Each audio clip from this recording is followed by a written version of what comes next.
Alrighty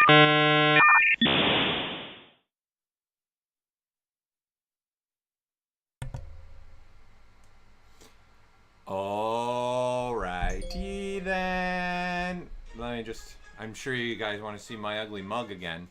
So I'm going to move my mic there. Hopefully that audio is good. So let's see, my audio is bumping. I see you can see me. I see me here. My ears died. Oh no. What's up, Randy Dice? Doug Bowman. Welcome, everybody. It's been a while. I don't even know how long it's been since I've streamed Blast, in all honesty. But I'm excited to get going. So this is like the very beginning of a project. So this is I want to do a project since obviously we all know 2021 is out, right? And then I'm sure you all know that our launching ZBrush, that there's patches. So there's actually a patch as well. So don't forget there is 2021.1.1. Nice mouthful to say there for you. So make sure you're using that patch as well, because obviously we're rolling these patches out to resolve anything that you guys might be discussing with us on our support.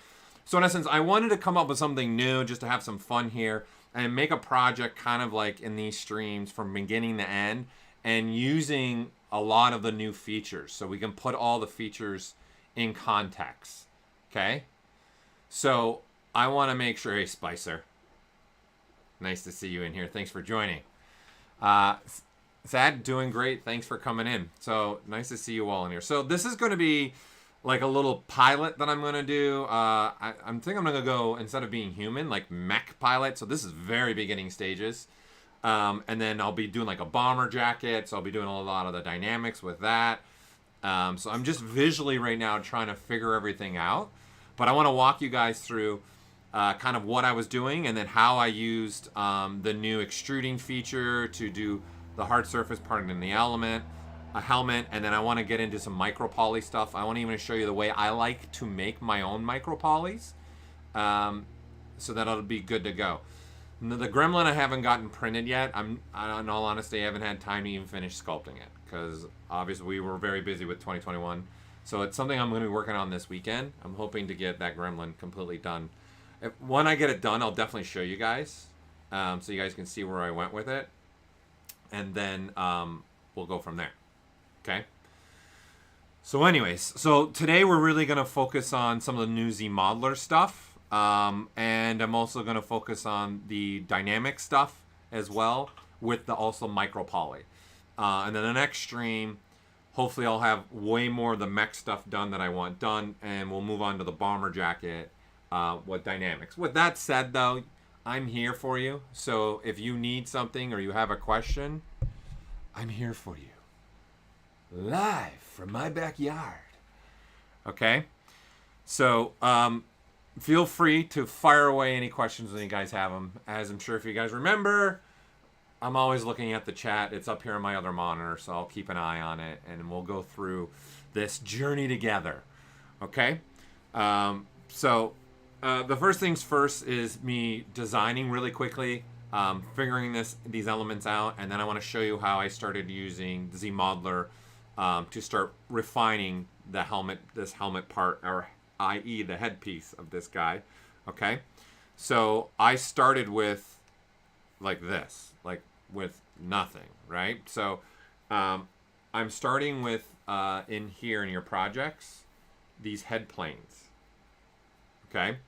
So here, I'm going to pull one of them in. And i.e., this is something that maybe some of you don't even know. So this is a project, right? So for those of you that are using ZBrush on a regular basis, you know when you load a project, we're wipe the board. We're wiping everything, and we're reloading that. So in essence, if I loaded the project right now, I would lose this mech pilot guy that I'm working on. So something that's I found very valuable is which we put in, I want to say 2019, it might have been, 2019, the load tools from project. So this will be a way for me to actually go load that file without actually loading the project. So I have found this useful because there's times where I'm working in project bases and I just want the files and I'm working on another tool and I want to pull some tools in from there. So I'm gonna pull in the male 128, right? And then so you can see I just pulled in that head from that project without actually wiping the board. Okay. So Mark Johnson, thank you for your concern. Yeah, where I'm in Southern California, so all the fires are in Northern California. Although I'm just playing catch up myself with all the fires as well. So, but thank you so much for your concern. I really appreciate that. Okay, so for me, this was a perfect like piece to just start off with and start going at it. So I'm gonna just turn off live booleans. So one thing that works really well for me, and I think this can be useful for all of you, is Sculptris Pro. To the sense of I can really destroy, like get rid of the ear, because obviously I didn't want that ear and I didn't want a nose. So I really like working with this to quickly just block up some elements here of what I'm trying to get, right? Design wise, right? And I'm a lot of times just looking for even happy mistakes that are going to happen for me, right? And so this is kind of how I started looking at this head and looking at the planes, and right from here I started seeing what I wanted to make. So for me, the H polish, and I'm going to turn Sculptris Pro off now, just started giving me a way to quickly just get at this and find those planes that I'm looking for to make here, right? So this brush is a really nice quick brush. Now, one thing about this brush that's going to come in handy for you, and I think you guys should be aware of this, is in the brush palette, okay, when I want to change even some more parameters of this, the one thing that this brush is using, okay, sorry, wrong menu, is it's using a particular slider. So for those that have used this brush before, it's obviously doing a great job of flattening it, but what you guys could do also is use this preserved edges right here. So this preserve edge is in essence how well should it maintain the crisp edge. So if I crank this all the way up now to 100, so in this model, that edge right there, right, you can see it'll actually even get a little bit more sharp. Okay, so because now I'm telling it to really preserve that edge. So this brush was a great way for me to just quickly look for these planes that I want to establish, okay, in the model, right? And you're going to see here why it's going to be beneficial for me, because again, I'm going to start going into ZModeler stuff, right? But I like to call this dyna sketching, and even for hard surface, this is so, like, I think you should spend a good amount of time in this part, this phase of your model, figuring out what to do, okay? So this is a great way of just, I'm designing and thinking out, do I want it now to get around? Obviously, this is the planar head, and I'm going to go with, I want this to be a little bit more rounded. So I'm going to get rid of a little bit of these plain lines and then just smooth out, because I want a little bit of more of a rounding of a head. Okay, which a nice brush that's another oldie but goodie that a lot of people don't use is Form. This is a great brush for me when I'm just quickly in the stage that I'm in right now. I'm just, in essence, trying to build up form. And guys, and everybody, I'm looking at this thing. I didn't realize, when we were making this, like, I enjoyed it, but it's amazing how much I used this little window to really, really see what's going on for me. Okay? So that's a great mode. So Trim Dynamic is using other parameters, but yeah, you could use that Preserve Edge if you want with Trim Dynamic. So they're bringing up this brush down here. Where are you? Trim Dynamic, right?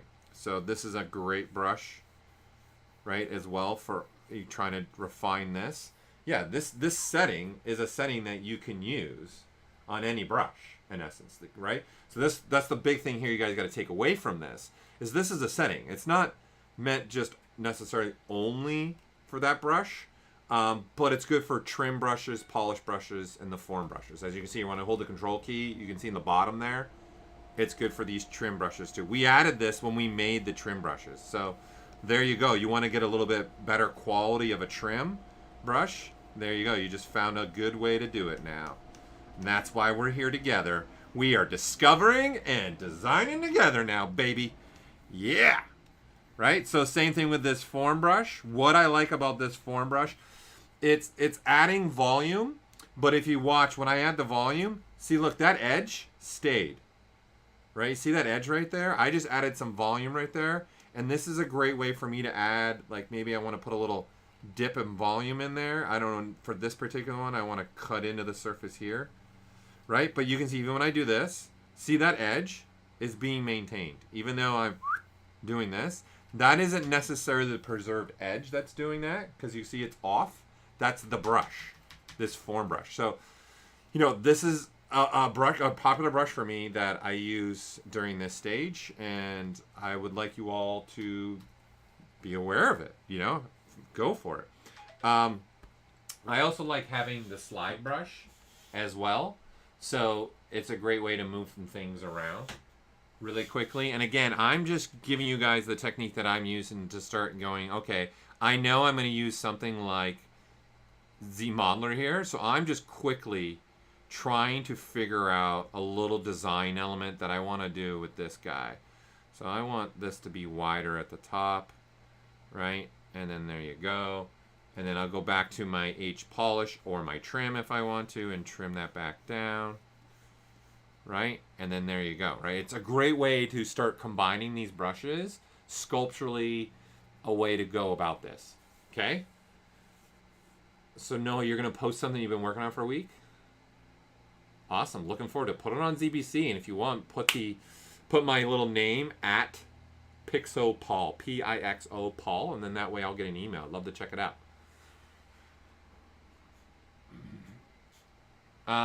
Andreas, you know, so this is a great question here is, when I'm sculpting a big resolution mesh, when is it time to retopologize all the stuff, and when is the best and fastest way, except ZRemesher?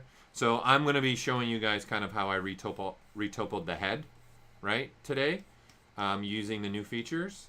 So the approach I took. But one thing you guys might, you know, want to think about is still, you could use the ZRemesher, right? And this is all leading to this preserved edge. This is all leading to, I got sharp points here of interest happening on this helmet, okay? Or i.e. this, again, like I said, I think I'm going to go more of like a mech kind of guy, I think, is where I'm going to go with this. You know, let's do a little something like that. I see my design maybe going this way and this way. Yeah, I want to cut into this surface here and kind of, I want to have a defining point right there. So I like to use the little Damien standard as well, and that's with the Alt key I'm holding right now, just to refine really where I want those points. So to your question on retopologizing, you know, I don't get to retopologizing until I've at least gone through the process that I'm going through right now, really refining and making sure that I have what I'm looking for. My proportions line up. This is why I call it kind of dyna sketching. I want to get those proportions right. I want to get what I'm looking for within the design. Okay? So the one thing you might want to think about here is polygrouping. Okay? Because I'm telling you right now, the polygrouping is king, man. It is huge. Okay? So you gotta use it to your benefit, in all honesty, right? So this is why we have a whole plugin, right, that's just dedicated to polygrouping. Okay, so you could totally, right, because the technique I'm doing, and right now we're talking hard surface, okay, you know, masking things off, right, and then doing, so let me turn this on and doing Control W. Let me turn the lines off for now, okay? We know we can make polygroups this way. Okay, so one thing now, and this is highlighted, I think, now that you guys have the cloth ability, the Transpose Smart is also one you guys should be thinking about using. This is really old, but what's nice about this is this can mask off, as you can see, by a plane shift, right? So I have that, and I can say, okay, I don't want any of that. I don't want any of that. And let's get down here a little bit more. And there you go. Quickly, I can make a new polygroup just like that, right? And then me as a user, okay, oh, we got to do it, people, right? It's been a while. User, right? I would definitely, for this, I've noticed that I didn't have symmetry on, so I'm going to do a little mirroring here, and then mirror and weld, just so I have it on both sides. Okay, so now I'm going to quickly do, I'm just going to give to that question the retopologizing, especially when using the ZRemesher. Now what I like to do is turn on a global setting. Okay, and I'm going to come to my auto masking, and I'm going to turn on this slider all the way to 100. All the way to 100. Okay, so now when I go and mask like this, you can see I can't mask into the green now. I'm only masking in this blue portion here, right? So then I could do this by hand now if I want to, in this case, right? And then come down here, and I'm going to do a combination now of doing like things like this with by hand, right? And then coming up and going, okay, I want this to be a polygroup now too, and we're going to make that be a polygroup in here, and we'll now make all this one. Okay, so what I'm getting at here is making polygroups really quickly. So I'm just showing you this technique, and I'll go into PolygroupIt with this as well in a second, because it's also in essence doing the same kind of thing that transpose I was showing you is doing. Okay, so the reason why I'm doing this is, here, let's get different colors. There you go. Right? Is a quick way to remesh this. And this is something that you could go this route, okay, if you want to. Right? So, when I go now to remesh this, the number one feature that we added in version 3.0 for me is this keep groups. All right? And the slider next to it was made specifically for what I have going on right now, which is I'm on a Nanomesh where I'm trying to make this be clean, but you can see it's not clean, right? So this slider, what it does is it smooths out the polygrouping before it actually does the remeshing, right? It's almost like doing this. It's almost like going to my masking, and then what I'm going to do is go here and say mask by groups, and you can see now only where the polygroups are meeting are masked, so I can inverse this. Right, and then now I can go to deformation, and then I can do a polish by groups. It's pretty much like doing this. So you see now it's cleaner. So of course you could just use this slider in general, right? And you can go pretty strong with this if you wanted to. Okay, so this is now going to be creating a very crisp surface for me, right? And then now when I go and remesh this, right, we're using those polygroups now to guide the remeshing. And then this is also going to allow you to get pretty low. So you can see nothing really changed, but what changed was my topology. Right? So this is a great way to use this and then start getting down pretty low in polygon count, i.e. if you want to now start getting into ZModeler stuff, you can start doing stuff like this. Right? So you can start getting pretty low in polygons. Okay, so it's just a way to start working, right? So of course, like I said, you can either use that transpose with that little feature I was just showing you, okay? Or you can go into your plugins and use PolygroupIt, right? And this is going to, let me grab it opened on my other monitor. Okay, this is going to allow us kind of the way we were just doing everything. Is I can put I want to put a seed in here and then kind of grow that seed out. And then now I just click, click, right? So this is a faster way for me to work and just get the plane. Since, right now I'm working on doing something hard surface. And then I can grow and see now that whole part is purple here, right? And then when I hit OK, it's going to bring it back. And you can see I get those polygroups. But what I would do, right, is obviously take the time to go every single polygroup. But I would also do that where I would fill out the polygroups. So in essence, extend the polygroups out so that they meet each other. Okay, and then hit OK. Right, and then that way I know this polygroup, right, is bumping into this polygroup. Like they're meeting right here together. Does that make sense to everybody? Everyone's with me? Right, so then obviously let's go back to my guy here that I was doing. So this is, you can see where I started going with this. And this is what I like to do, especially for hard surface stuff, is kind of like figure things out. And then now with these new features, right, I can start going, okay, well, now I can make a helmet, right? So let's turn this guy off. And then this is what I start doing now with live Boolean. So let's look at that next phase. And I still haven't decided if I'm doing this or not. It's starting to become a little too much like Rocketeer, which I love. I'm undecided yet where I'm going with the design. Well, the more I turn it on, the more I'm kind of liking that now. Right? Hey, this is art. You know, we're being artists. Undecided what I want to do there yet. Okay. So, the next step for me is I've started to block out, right, this part. And now I want to make new, clean topology. So let's use some retopologing ability with the new ZModeler. Okay? What technique did you just miss? East, what did you miss? Put what you missed and I can recap it again.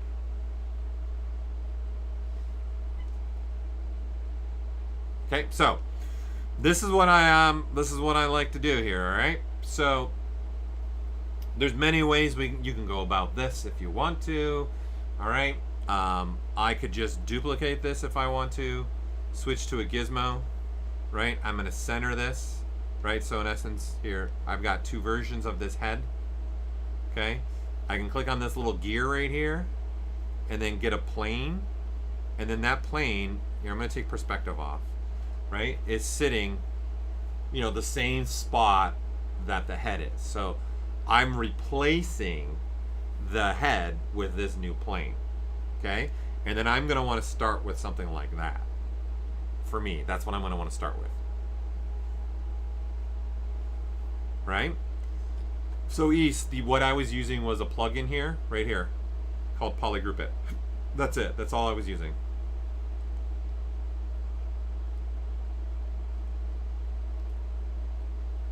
All right, that's it. I was just using that PolygroupIt, and then there you go.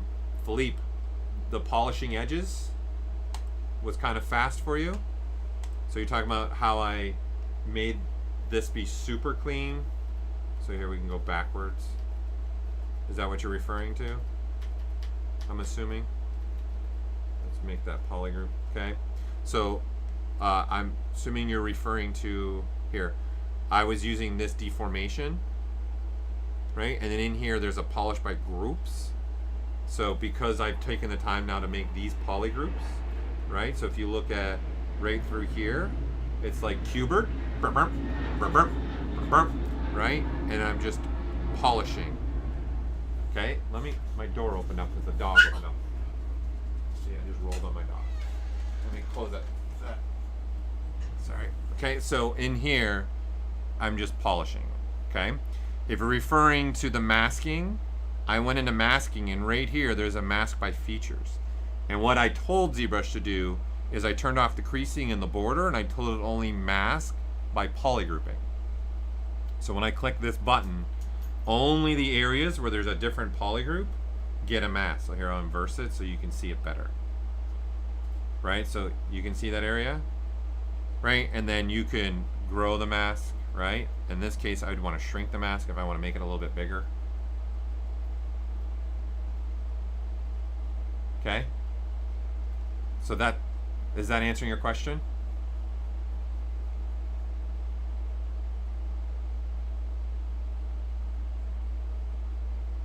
How do you mask brush without influencing the other polygroups?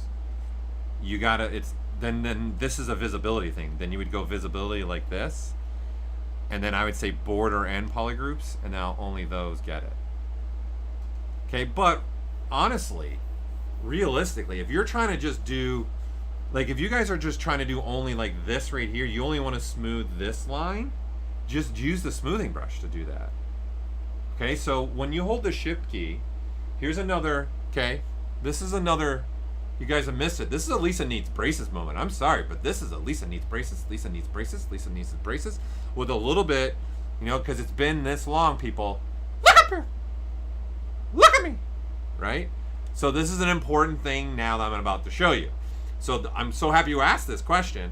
I'm trying to go along right here now. This is the only area I want to smooth, okay?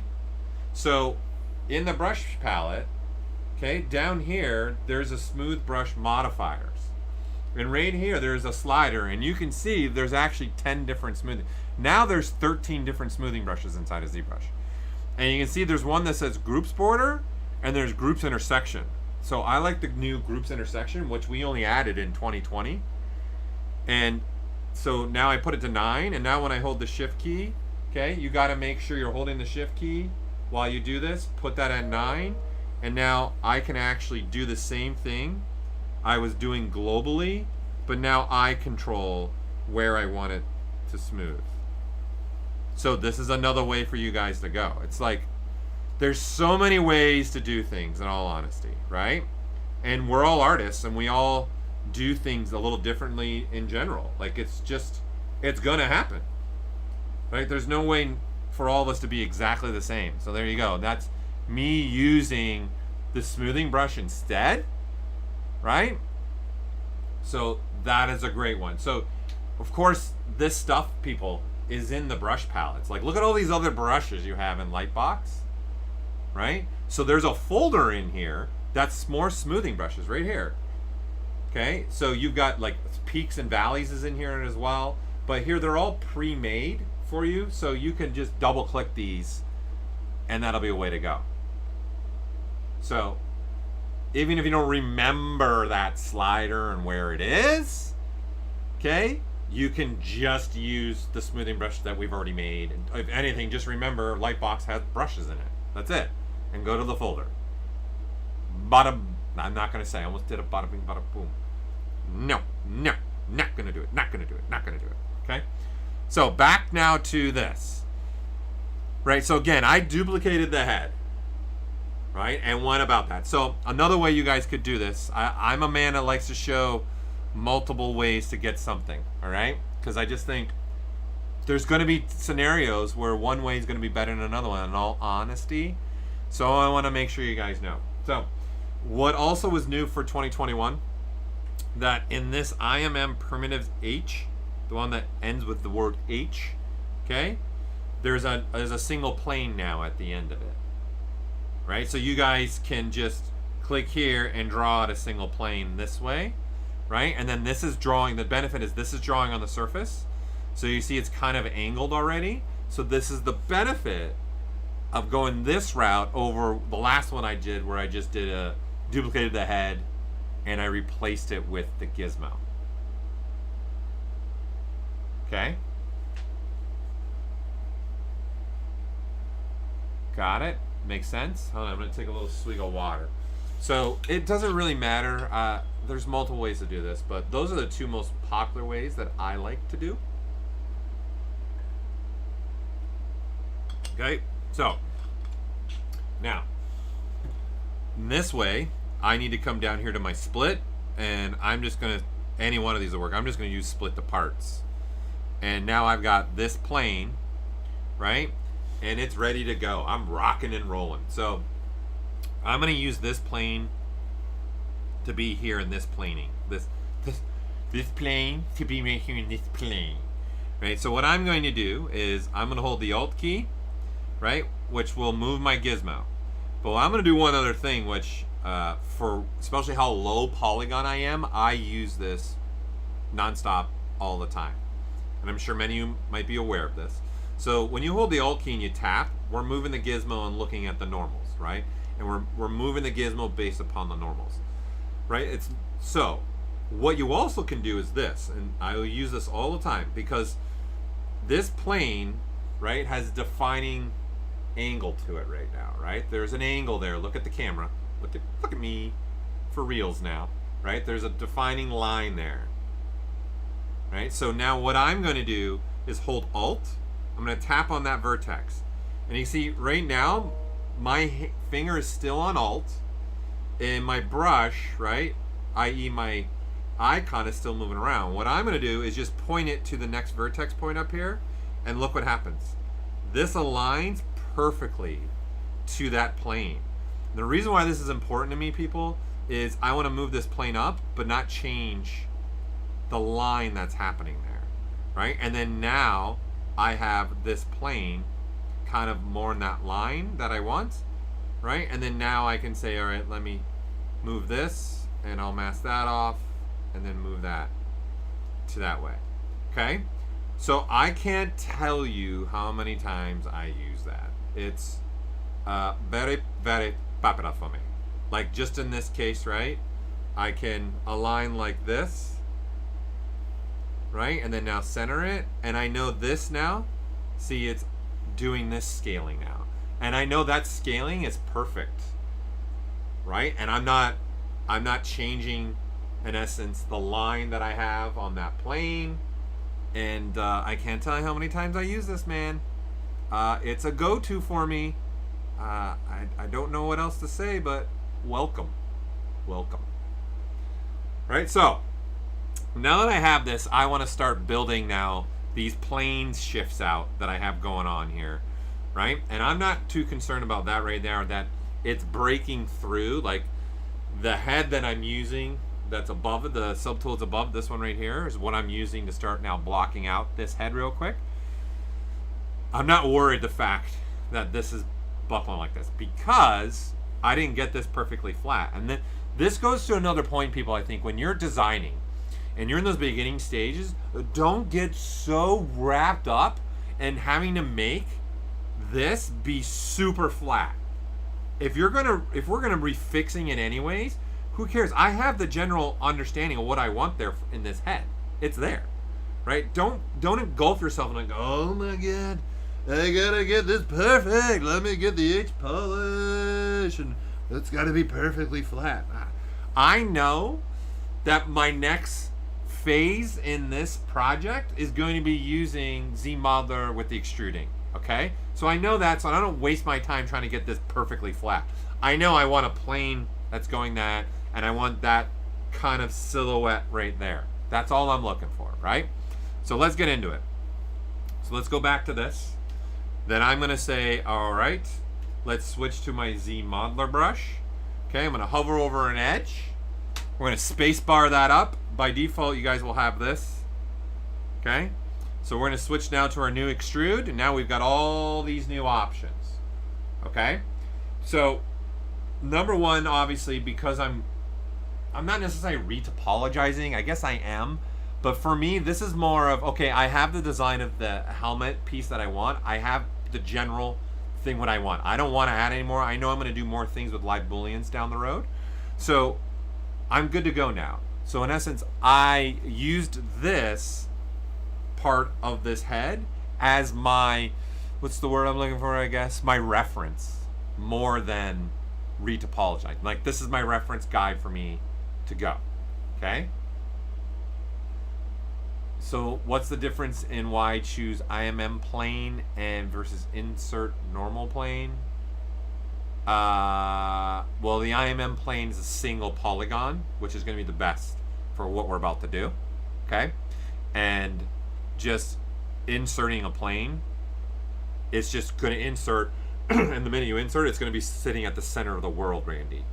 Which I don't want to be at the center of the world. I want a plane, again, if you remember, I want a plane that has this line, because I want to start building new topology that follows that, right? If I just come down here and then I append and I insert a plane, see, it just gets thrown in the middle.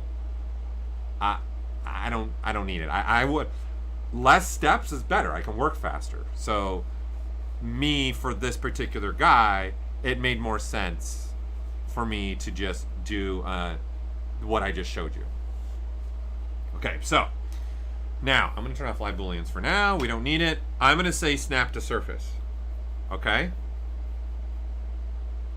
So when I now do this and I'm drawing out, I'm snapping the surface. So this is on free. So it's allowing me to go freely. I personally, especially for this helmet, I turn that off. Okay? So there's different sides here. Okay? So there's taper sides I find really useful. Okay? For this. The reason why is I'm going to draw out this and I can adjust this.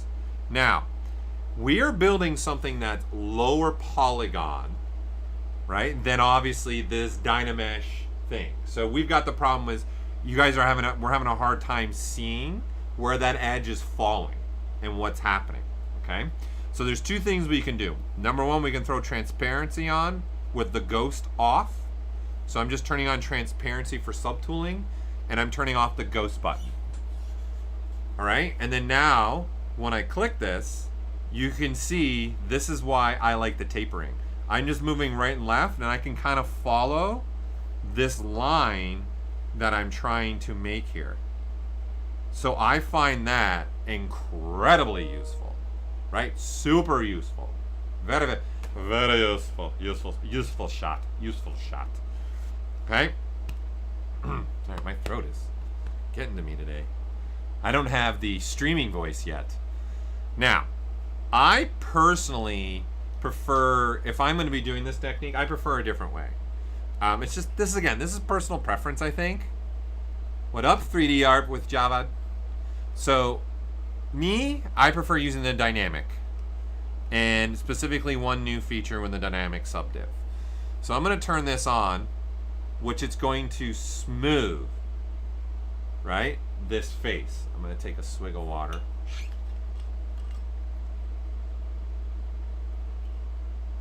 Sorry, I don't have the streaming voice yet. It's not there. So, what I'm going to do is, in this smooth subdivisions, that's always set to 2 by default, I'm actually going to turn it off so it doesn't smooth the face, right? Because I want to see the face in its natural habitat. Look, there are polygons out there. It's like this could be a nature channel. Polygons in its natural habitat.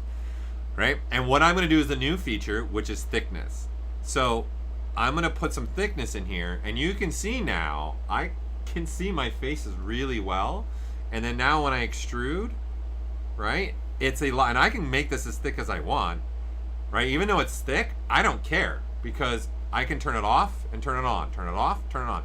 This is part of the reason why I prefer this technique, okay, is doing that. And then now, when I'm doing this tapering, I can see exactly where those faces are going, right? And then now if I go this route, this is why I like the taper. I can do that, and then now I'm pulling on this. And then see that tapering?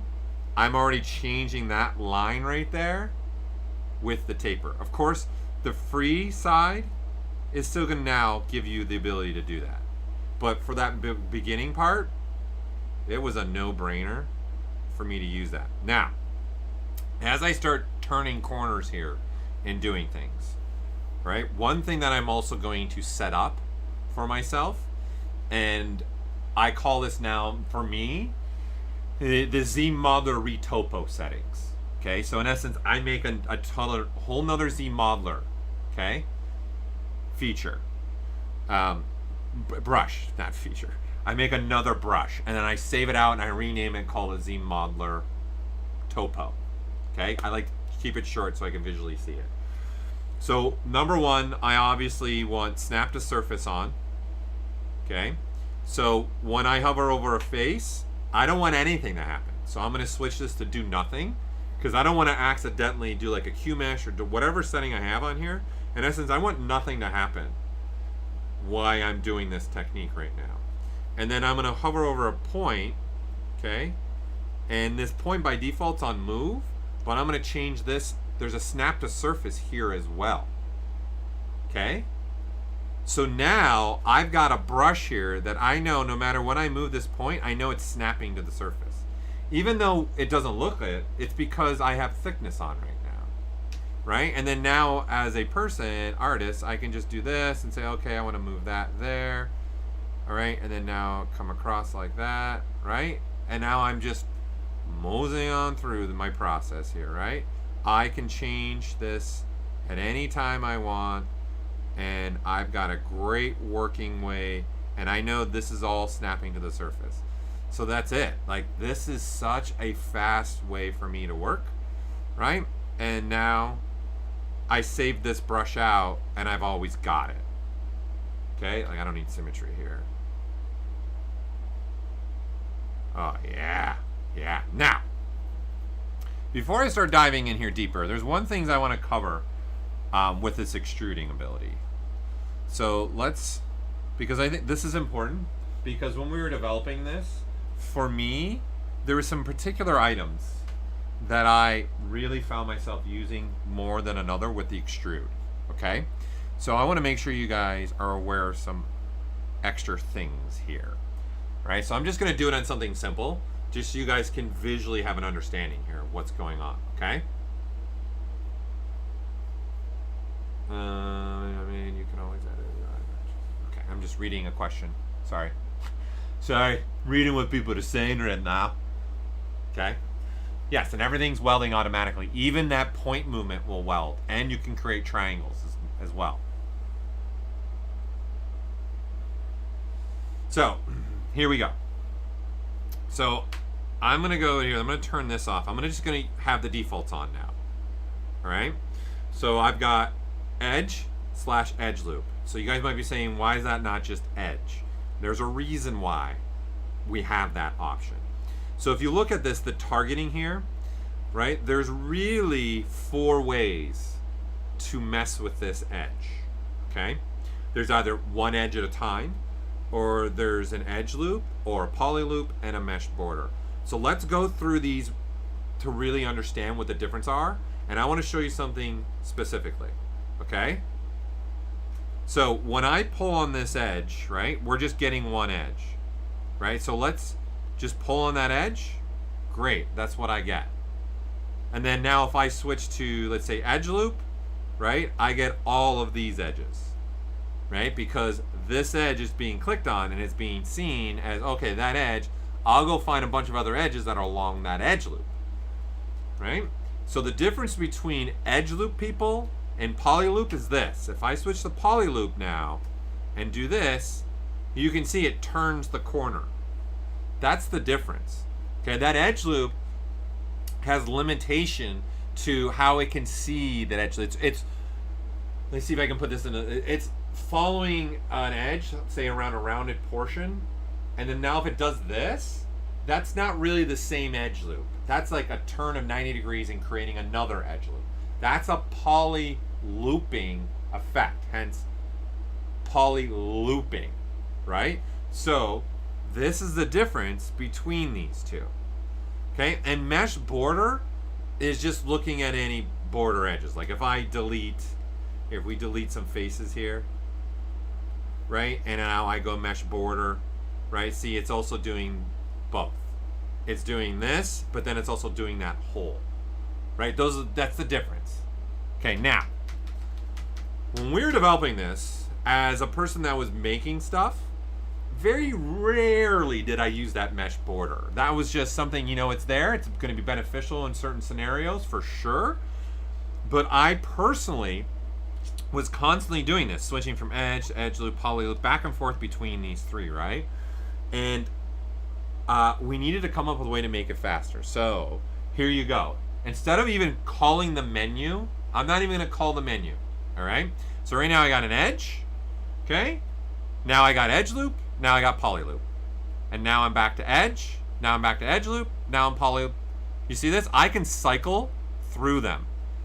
Because as an artist working, this is going to be very fast for me now. And then don't forget, you can repeat and repeat by clicking, so I keep re-getting those same edge loops, right?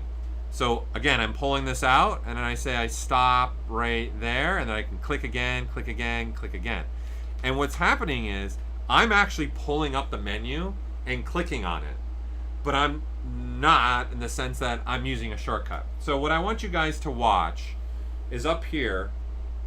Look at where the magnifier is, this top corner up here, okay? I want you to pay attention to that, right? And what I want you now to watch is when I start pulling out, see this? And see it just switched? And see it just switched to edge loop?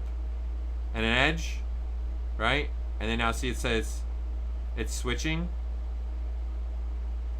You guys see that? I'm switching things up, okay? So what I'm doing is using the Alt key to switch between these events, okay? So when I click on this, I got edge loop right now. If I tap the Alt key, I'm gonna get edge. And because I'm on edge now, if I tap the Alt key, I'll get edge loop. And if I hold the Alt key, I get poly loop. Okay, so again, let's go through this again. Single edge, right? That's where I started. So if I just tap Alt key, every time I tap the Alt key, it's gonna switch between edge and edge loop. And I have to hold, right, the Alt key to actually get poly loop. Right? And then now I can click again, right? And then you can get that over and over and over again. Okay? So that's important. Okay? Because now the next thing that's important, people, is when I click on this, right, and I'm getting an edge here, right? What if I don't want to go planar? Right? What if I want to go now, there's free angle, planar angle, perpendicular angle, right? So I want to start building this way, tap the Alt key, and now I'm getting all the edges. And see, this is free angle, or free side. So maybe extend side is what I want. And now I can start building like this, and then building like that, right? And I'm starting to build, in essence, a box here, right? So when I'm doing this, perpendicular, planar, and free angle, right? I need a way to switch between them. Which again, look in that top corner. Look in that top. There you go, that direction. In the UI, like, look in that top left corner, right? And you can see it just switched to planar.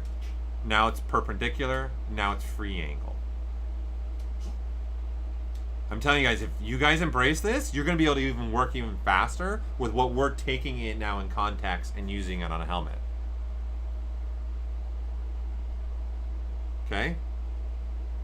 So what I'm doing to switch between those is the shift key.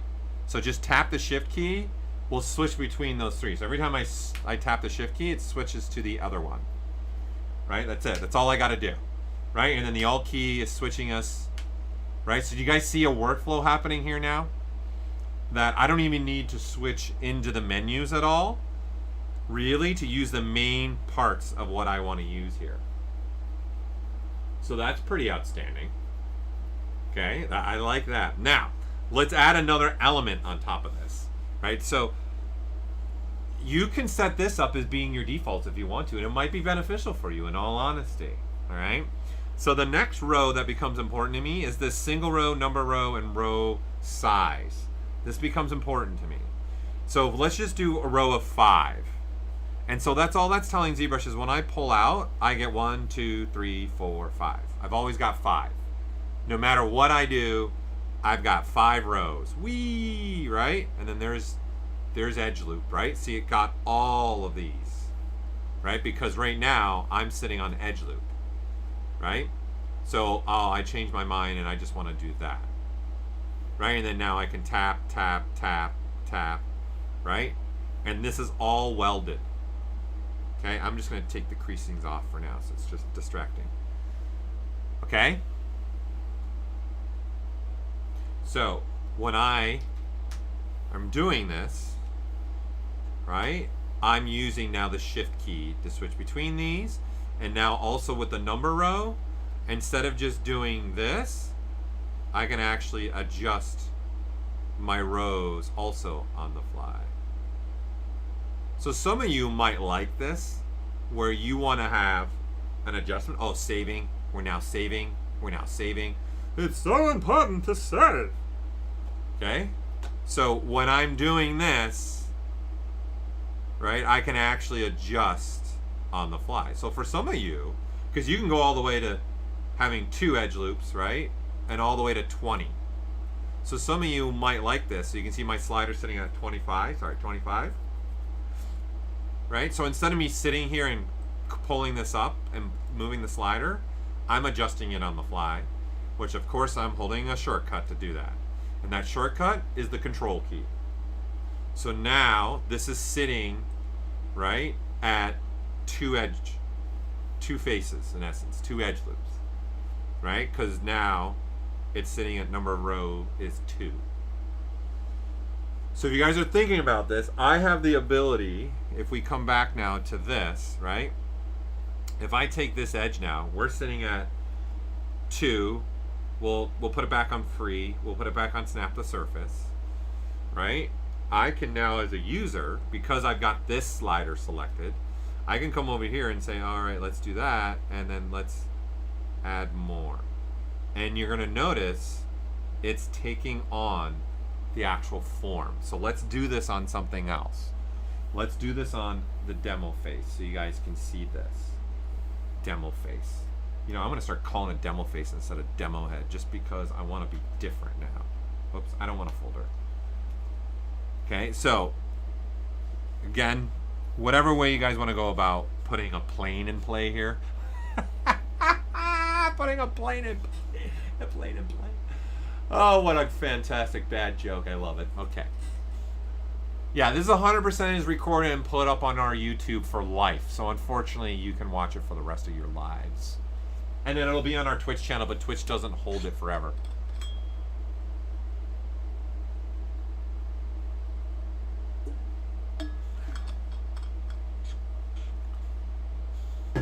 Glad to hear that you're really enjoying 2021's mega powerfulness. Okay, so it's good to hear. So let's put this in context, okay? So I'm gonna go the route of, I'm gonna duplicate this guy, all right? And I'm gonna get rid of the subdivision levels.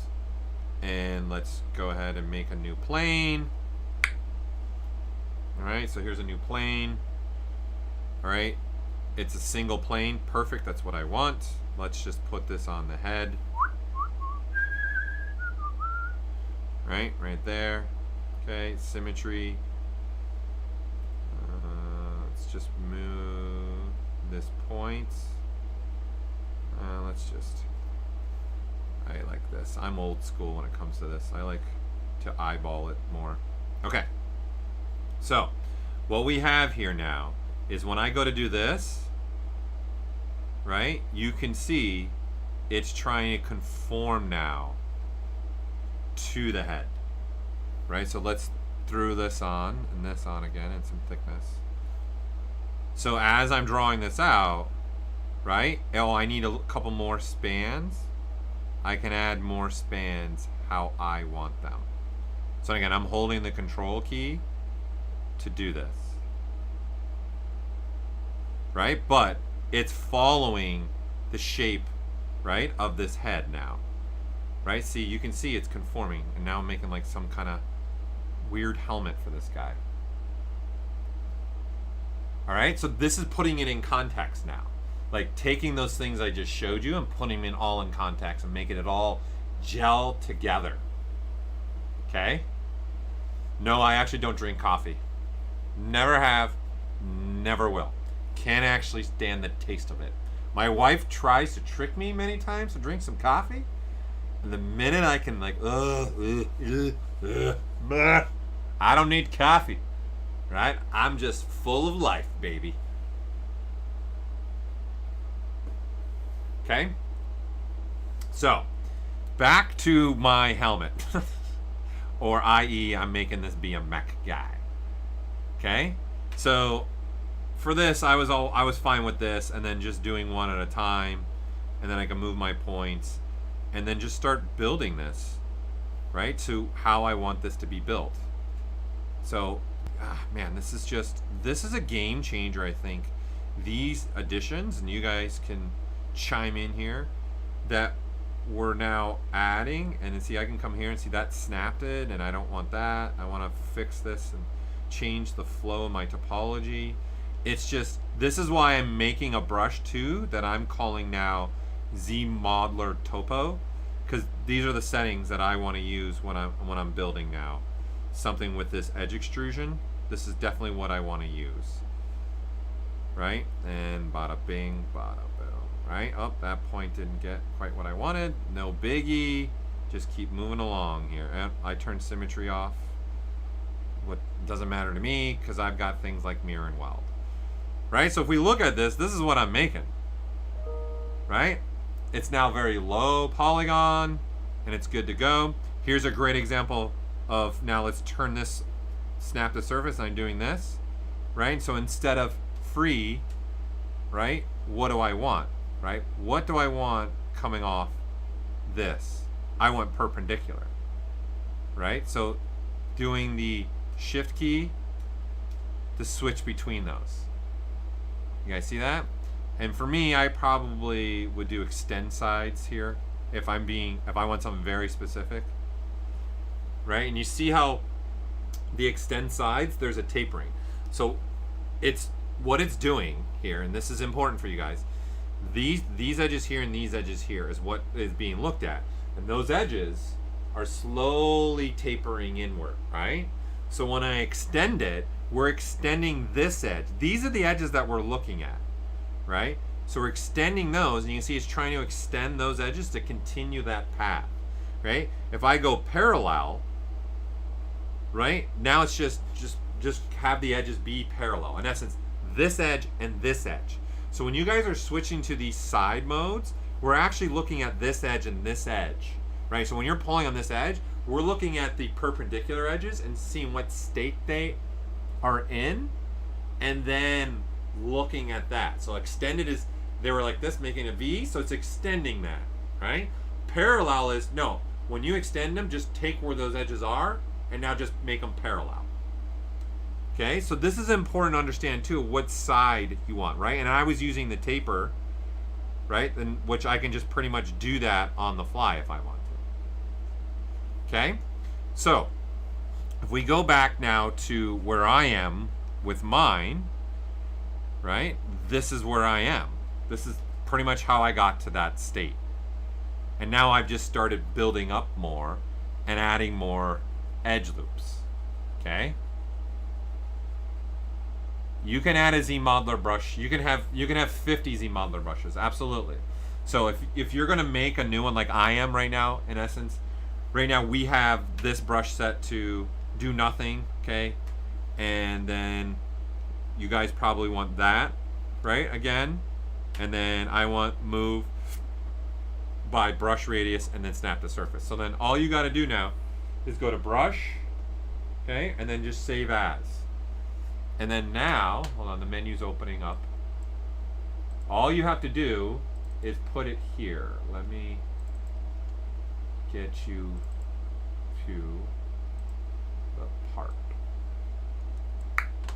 Okay, so I'm in program files, Pixologic, Pixologic, okay, and then ZBrush 2021. And then now, where do I want this brush to be saved? Okay, so I'm gonna call this is why I'm saying I like to keep the name short. I'm gonna put it in both locations, right? So I'm gonna call this now ZModeler Topo. Okay, and where I'm gonna put this is I'm gonna put it in ZBrushes. Okay, this folder right here. All right, and then now I'm just gonna hit save. Where that is now is in Lightbox. So anytime comma key for the shortcut, right? Comma key, 80s reference. Now if I go to the brush palette, okay, that brush is right there now. So I can load that at any time I want. Okay? So I've got this brush loaded here. Now, as a user,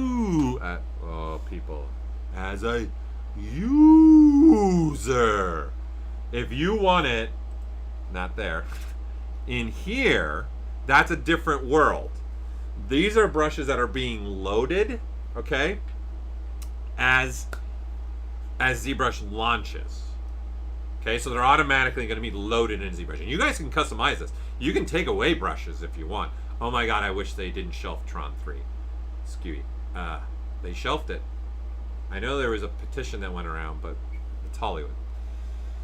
Okay, so if I want this ZModeler brush now to be part of my brush palette, okay,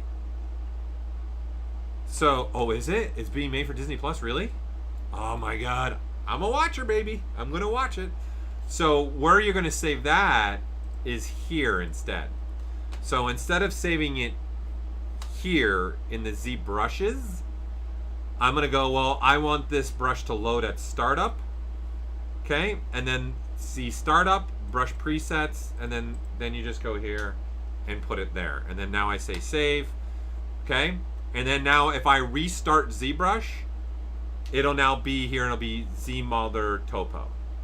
And again, if you wanted this to show somewhere else, then you rename it a different name. Maybe you would put Topo ZModeler, because that's relevant, because when you hit the Z key, it only shows, right, ZModeler brushes.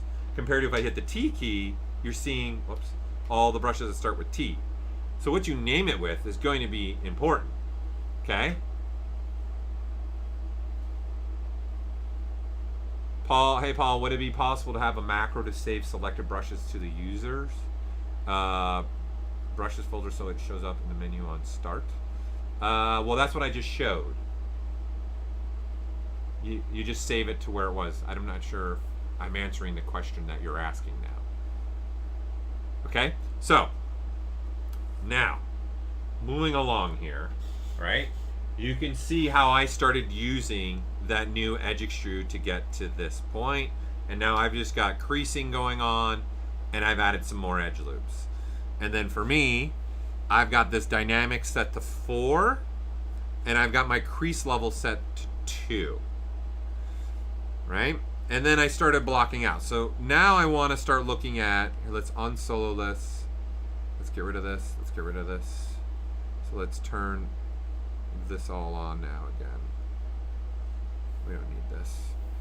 Okay, and now I want to start putting some things like, see, like this. There's like a mesh in there.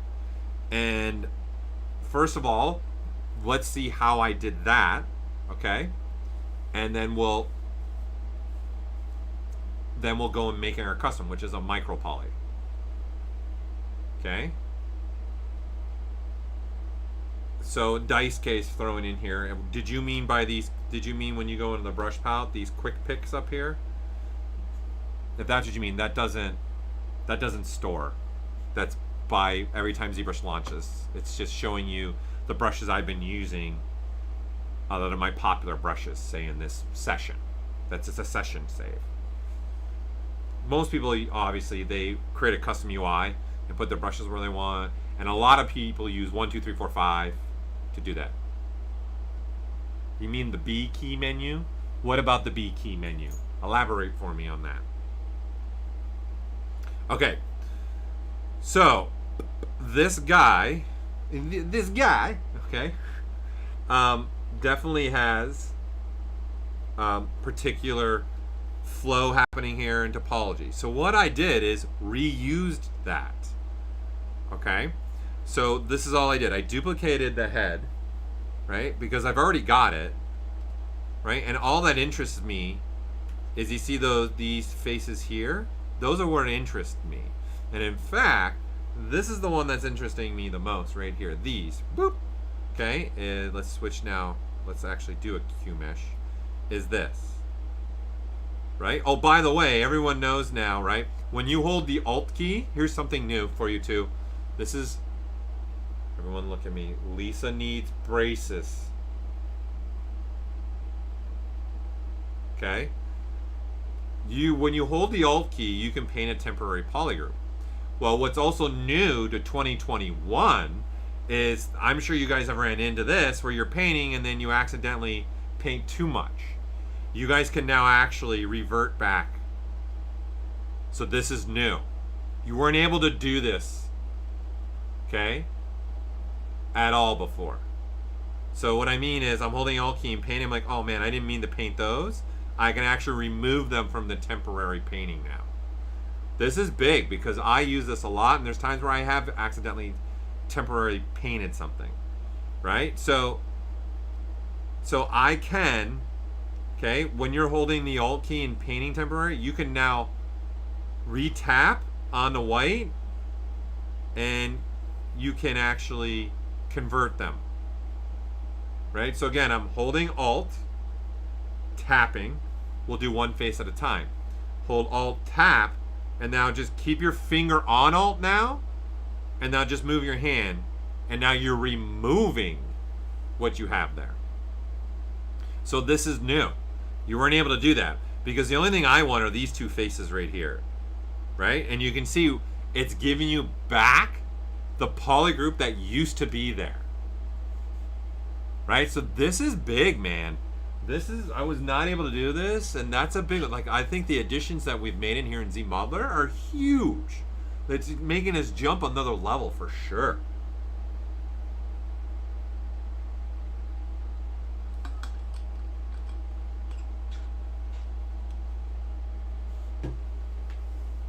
Would it be possible to save a macro one-button solution so it automatically finds that folder, saves currently selected brush so it shows? Oh, so you just want to click a button and it automatically loads and saves. Well, the problem is when you go to save a brush, you're opening up Windows Explorer. The ZBrush doesn't control that. So ZBrush macros can only work with inside. So you would have to do some extra coding. Like you would need like a DLL. Somebody would have to code that. ZBrush is not going to be able to macro that for you. So, okay, so what's important to me, okay, is doing, I want these faces right here. These are the faces I want, okay? So I'm going to get rid of everything else but those faces. All right, so I'm going to say, let's now delete hidden. And in fact, I don't even want that. Okay, and I'm going to clip brush this. Okay, because I want these to be perfectly straight now. So what I've done here is I've used the existing topology I've already made and kind of ripped it apart in another subtool in essence. And I want to use this now as something for, now let's turn all this on, to go inside that opening right there. Okay, so I'm just going to now readjust this. Okay, so I'm going to center this up. I'm going to push this in. I'm going to say it's going to go right about there. I can change that and say, okay, I just need that. Perfect. And then I need that. All right. And now I'm going to mask off these top points and then just give me that. Right? And then now I want to have it sit more like there in the world. Okay. Now, when we're looking at just this is just one plain face, okay? And I want to start using micropolys. So right now, it's just one poly. Okay, so that doesn't make any sense to do this.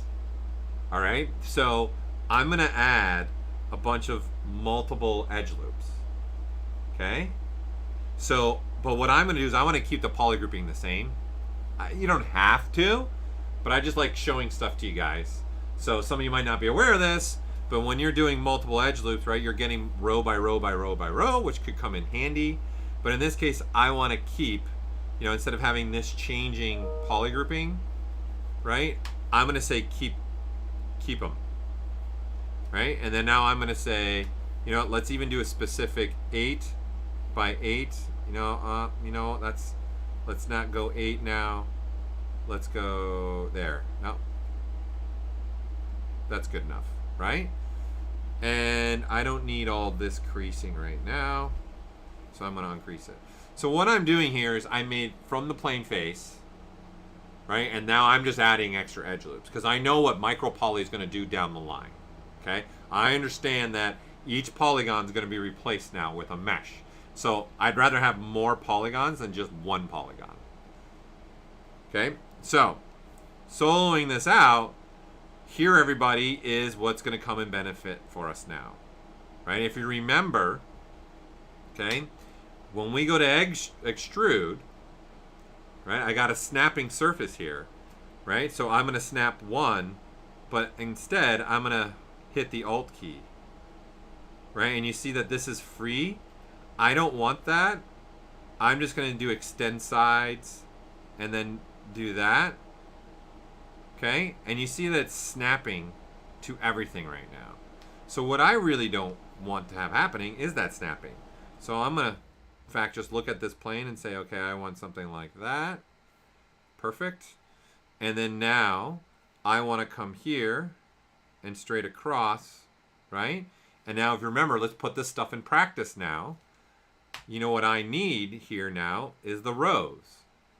I need to adjust some rows. So I'm just going to say, just give me 8. I'm going to say 8's going to be enough for me. Come across, and then there you go. Right? So this is me just showing you guys putting things in practice, right? So if I want to come now, the way this is going, right?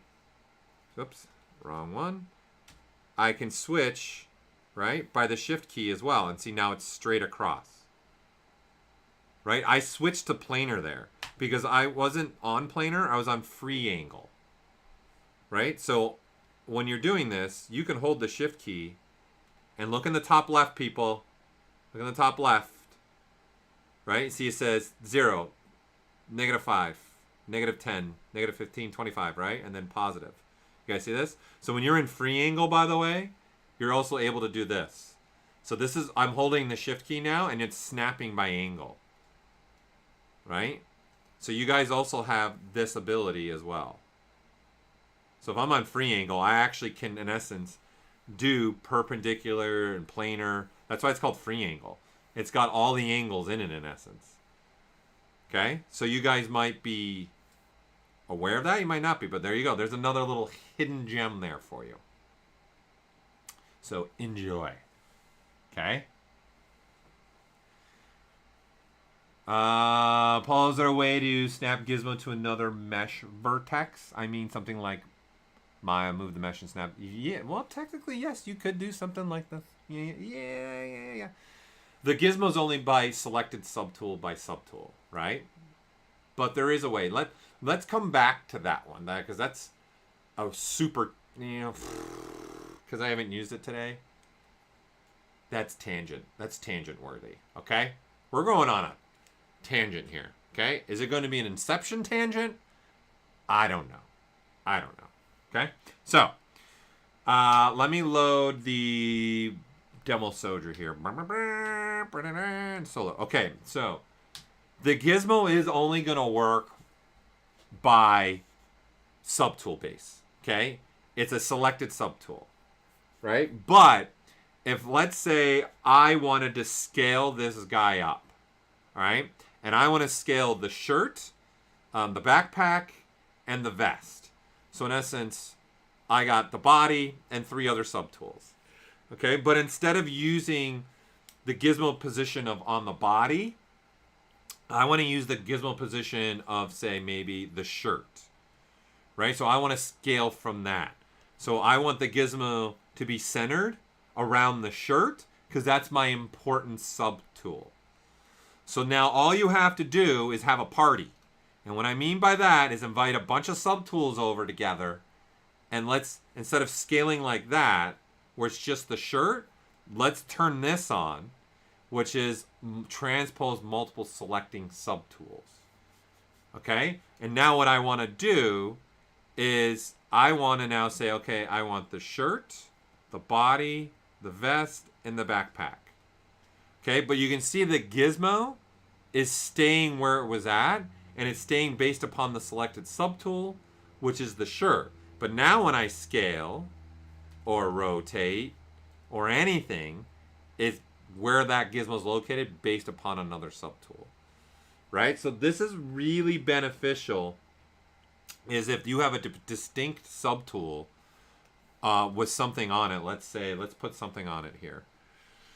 Let's just say this shirt. Let's even go a little bit more. Let's put a cylinder, right? And now I want to move everything along the cylinder. Right? So now all I have to do is tap on that cylinder And you can see the blue arrow is facing now the direction of the cylinder. And now I can have everything move along that direction. Okay? So this is a way to use that. I don't know if this is answering what you were kind of asking. It's a little bit about what you can do in what you were asking. But this is the only thing you're going to be able to do. Because we only allow the gizmo to be available per the selected subtool. Okay? Okay, it's pizza boxes. Everyone's chiming in. So pizza boxes, right? It looks like pizza boxes. So in essence, where the party algorithm came from, party. Like, hey, if I'm throwing a party, am I having one friend over? I'm only going to need one pizza box. Or am I having 50 friends over? I'm going to need more pizza boxes. I.e., I'm going to need more subtools, hence why the icon switches to a stack. That is actually, that icon is a stack of subtools, is what that is. Okay, and if you're living in the folder world, it's going to get even easier. Okay? Yeah, by default, ZBrush is softening tangents by default. That's what we're doing already, right? So in transform, there's a way to, if I turn off quick, right? This will change things. But way down here in display properties, okay, there is a smoothness here, right? So you can actually use this with quick off. And you can see everything's being smooth now, but it's not. But honestly, I wouldn't do this anymore. I would just use dynamic subdiv. So to your question about smoothing, you can do that, but you have to turn quick off in order for that slider to even work. Okay?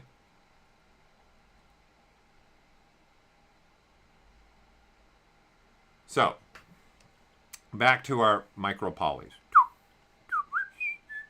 Okay, so I was building this, right? This. Okay, so now that I have this, all I need to tell ZBrush is, all right, let's go to geometry. Let's turn on dynamic. Okay, and I'm just going to go straight to this, right? And then I'm going to say micropoly on. And now I just grab one. And I like this not twist, actually. And now what I get is this mesh. Right? And what's being controlling now and giving me how many of these am I getting is this smoothness. So right now this is set to 4. So if I drop this down, you can see they get bigger and bigger and bigger. Right? So how dense, you can turn it right off where they're super large and then go maybe 1. Okay? And then you guys may have noticed that, you guys notice this? See the difference? Watch the edge. Right? See that I'm going between making them all the same size? And see that these are tiny along the edge and then same size along the edge. You guys see that? What's controlling that, and because this is important, people, is creasing. Right? So in this one, the edges aren't creased. The outlining edges aren't creased, so there's shrinking happening, a stronger shrink happening along the edges. Okay? And then now what I want is, okay, I want those all to be the same size. So along those edges, border, let's not have that shrink, so I'm going to crease them. And then this is why they all start to become the same size. Okay? And now you've got this, right? Which is great to be able to do this. Okay? So now you've got obviously any micropoly at your disposal, and you figure out maybe which ones you like better over another one, right? You figure out what kind of, in essence, this is like a vent that I have happening, right? And right now, we can't see it because it's sitting here, right? So this is where I will now use back to ZModeler. So turn this off. I'm going to use QMesh, all polygons. I'm going to pull on it. But you can do stuff like this too. Pull it out, pull it in, right? So you have the ability to do that. This is just not sitting the right spot in space. That and it is being affected right now of a Boolean piece that I have. There you go. Right? So you can do this, and I can come down here. Bless me, sorry. And say in this case, I'm going to do, let's do a polygon, and let's do flat island this time, and just change where that's sitting in space. So I'm pulling out, and then now I'm holding the shift key, and that's a move. That's what that is a move instead. Okay, so you can do stuff like this. This is more of, just needs to be moved down more than anything. Right? Okay? So the beauty here is we are on one planing topology, right? And you can see maybe you want to go with that one. I personally went with a different one, right? I went with this type of mesh in there. Okay? Now, I want to show you guys how you can start making your own of these, right? Because maybe, or even edit the ones that exist too. Okay? Because maybe we haven't given you enough, which I think there's a 91 or 100 of these. I don't even remember anymore now. Okay? So I might want to make a different one, right? Or edit or adjust any one of these. Okay?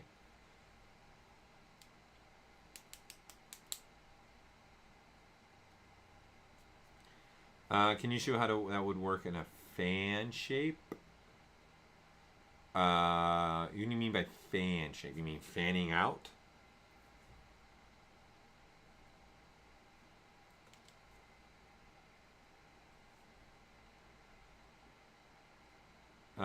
Rodrigo, I'll come back to you. That's a different thing. Okay, so let me finish off with the Micropoly, and then I'll come back to your question. Just remind me. Let me get through the Micropoly stuff. Okay, so I want to start creating my own Micropolys. Okay, so this is going to be the best way, okay? Especially if you're trying to make something repeating. Okay, so i.e., I want to make, here, let's grab this, right? And you see this? This is kind of like a repeating hexatile thing that's happening, right? So I want to show you how I created this and walk you through the thought process of this so you can, if you want to, make your own, right? Because this is something that's not in here, right? We have stuff that's close to it, right? But I don't have anything like exactly like what I'm showing right now, per se, okay? And this is kind of a way that you can go about making all of these. Making your own, okay? So this is what I'm going to do. Is the first thing that I found very, very, very useful for me is setting my scene up to get ready to make some kind of micropoly.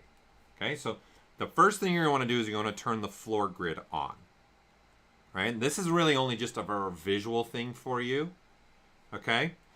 And what I'm going to do is I'm going to, instead of having floor Y on over here, and you might ask why, I want Z, right? So I want to look straight at the floor instead, right?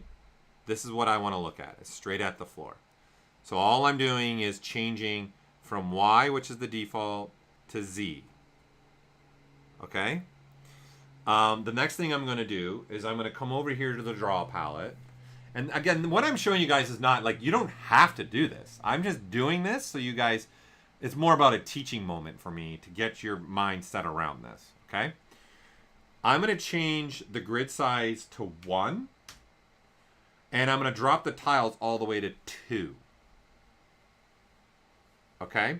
And what is going on here is I'm setting this up, okay? And let me up the floor grid a little bit. There we go. Okay, so when we're making micropolys, and when you're looking at the ability to have these go on every single face, but then we added the ability to weld them if you got something that's repeating and working together, right? So, you know, as an example, if we look at, say, this one, so you guys see now, see the floor grid, and see it's a repeating pattern, right? So how the heck did we get this so that it repeats in both directions, right? And you see how it's repeating fine in both directions, right? And I can do this with any. So first of all, if you click and you hold the Alt key, okay, you guys can actually rip one of these out and edit it. And see, there you go. Okay, so the mindset here is why I'm showing you this floor grid thing is you got to look at this in quadrants, right? So a quarter quadrant. So I'm just making the floor grid be, in essence, one unit is right here, right? This is one quadrant unit, and then this is another quadrant unit, right? And if I'm going to make something repeatable, okay, the first thing that's going to come to my head is, all right, I need 2 of the same thing on the top, but then I need 3, say, on the bottom, because I want to have repeating pattern going on. I.e., what we have right now, as you can see when I scroll over, there's 2 of these on the top, then there's one sitting in the middle, and then there's halves on either side, right? Because you got to remember, this is what one polygon gets, and now I need from the one that's to the right and the one that's to the left to get this, and the one above it and the one below it needs to get this, right? Is everyone following me, understanding what I'm trying to say here? Okay, so I've got one polygon, one here. We'll rip this off. Okay, so, well, we don't even need to rip it off. It's right here, right? So look at it. I've got 2 and then 3. And if you notice, okay, here's my topology. So this is all I did, okay? Let's go through this. Let's turn this off completely. Okay? And here's where I want you guys to be able to get to. So here's how I made this. Okay, so I'm going to show you guys this from beginning to end. And then you guys just use this same technique over and over and over again. Okay? So the first thing is I need to make the shape. All right? So for me, the easiest way to make that shape was down here in the initialize, right? And I'm going to say 2 by 2 by 1, and I'm going to say cylinder along the Z. And the reason why I'm using this is I wanted the kind of the, you know, this kind of shape here, right? I wanted 1, 2, 3, 4 octagon look, right? But what's really important, people, this is a Lisa needs braces moment, is there's a perfect edge loop down the middle there and there. Okay, that's very different than, say, if you guys are grabbing this and it's a line along the Z, right? There is an edge loop perfectly there and one there, right? And I can say, same thing here, I can say 8, right? Same thing. The difference here is this has got also edge loops here and here, right? And then there's a pole, right? So it's one vertex point going out, right? Where this one, you can see, doesn't have that. It's quad, quad, quad, quad, right? So what I'm going to do now is say, okay, let's quickly just make this be a little bit cooler. So let's go QMesh. Let's now go to Inset, all right? And now let's use a new feature, right? So what I want to do is I'm going to inset, okay, the region equidistant. So when I click here, I know the distance here is going to be fine and all the same, right? Compared to if I went legacy, right? You're getting a little bit, see the gap right there is a little different there from there. See, it's subtle, but it is different, okay? So I want to have a little bit better equidistance. I want it to be equidistantly the same all the way around, right? So there's equidistant, and then here's the legacy, what was in ZBrush before we did equidistant. You can see it's not the same. Like that edge is longer than that edge, and then that edge is longer than that edge, right? You guys obviously can visually see that now. Okay, so boom, I am now using this equidistant ability. And I'll dive in a little bit more for you guys with that, so don't worry. So Q meshing, and then I'm going to say polygroup all. I'm going to pull this up, changing the polygroups by holding the Alt key. I'm going to throw a bevel there and a bevel there. And then now I know down the line, I'm going to add subdivision levels, so I'm just going to crease by polygroups.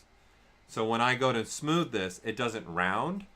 It stays nice and the shape I'm looking at.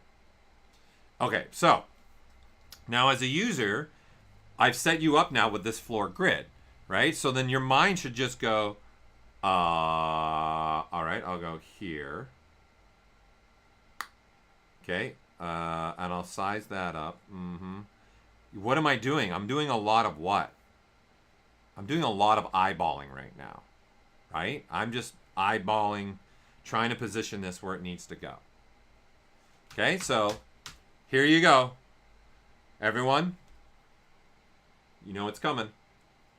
Look up here. Look at me. Look at me. Look at me. Okay, so here's something else new for you. Okay, so when I'm moving something in space, you see all those numbers below, right? That's just moving it in space, and it's giving you the coordinates. And what it's happening here, if we go over here, we open up position, right? You can see I'm removing the positions. So here, I'll just zero this all out, okay? And when I'm moving, you can see I'm moving in Y, right?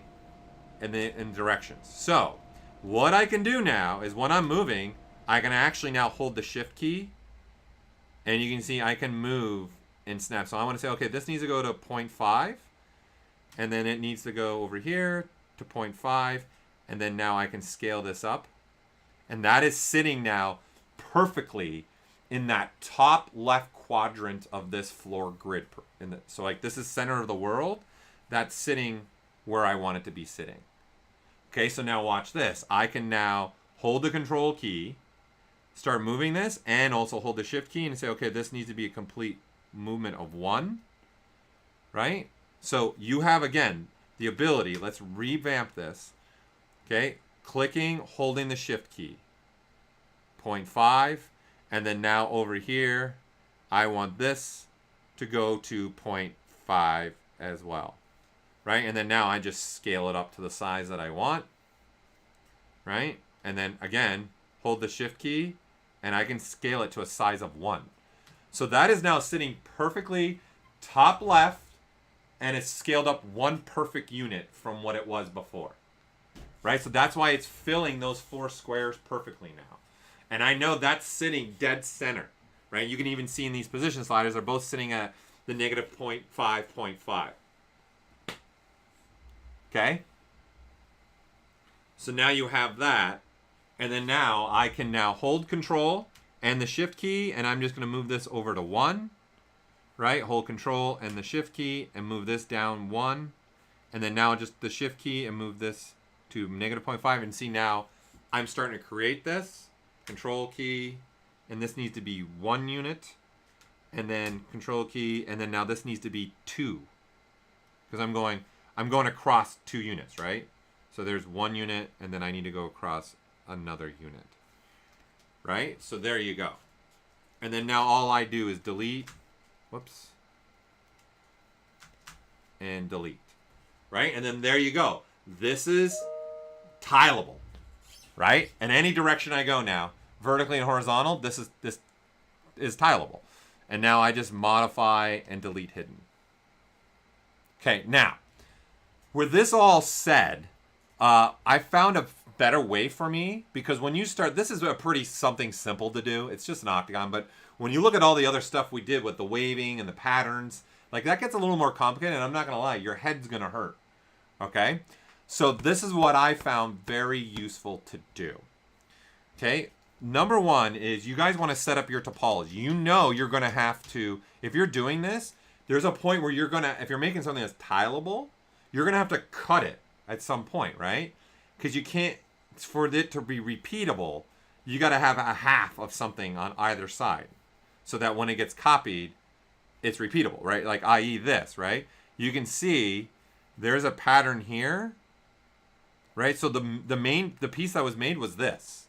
This is what actually was made, right? This was the main piece, but now we need to make it tileable.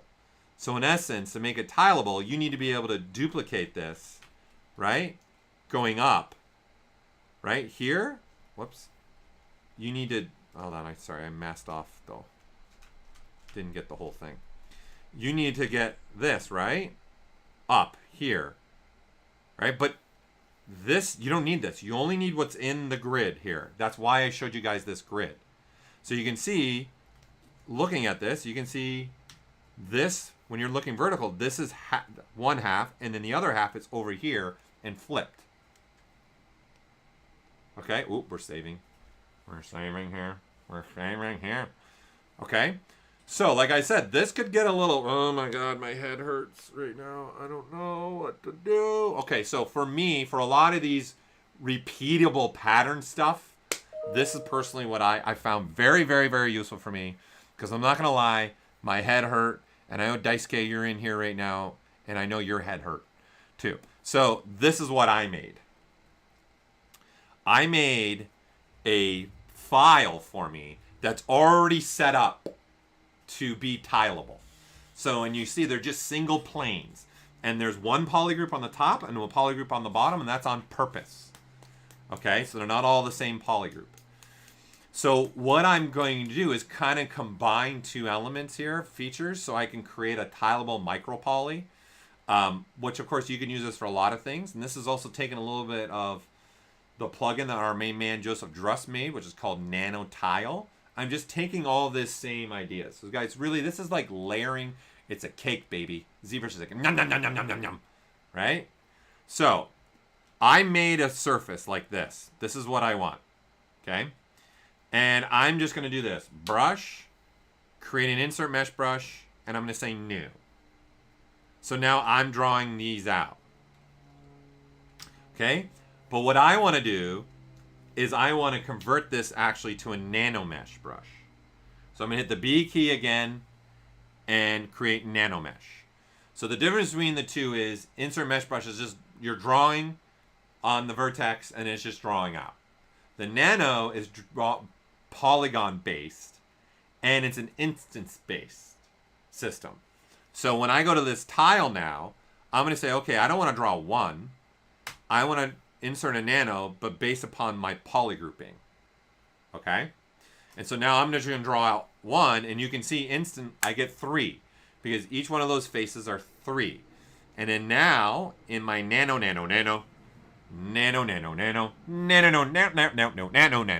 if anybody can guess what video game that's actually from, I'll be impressed. And if you can name the level on top of the video game, you get 1,000,000 points. What those 1,000,000 points do for you? Oh, we've got Mario, but can now you name the level I was just doing? Oh my God. Did you just play the game?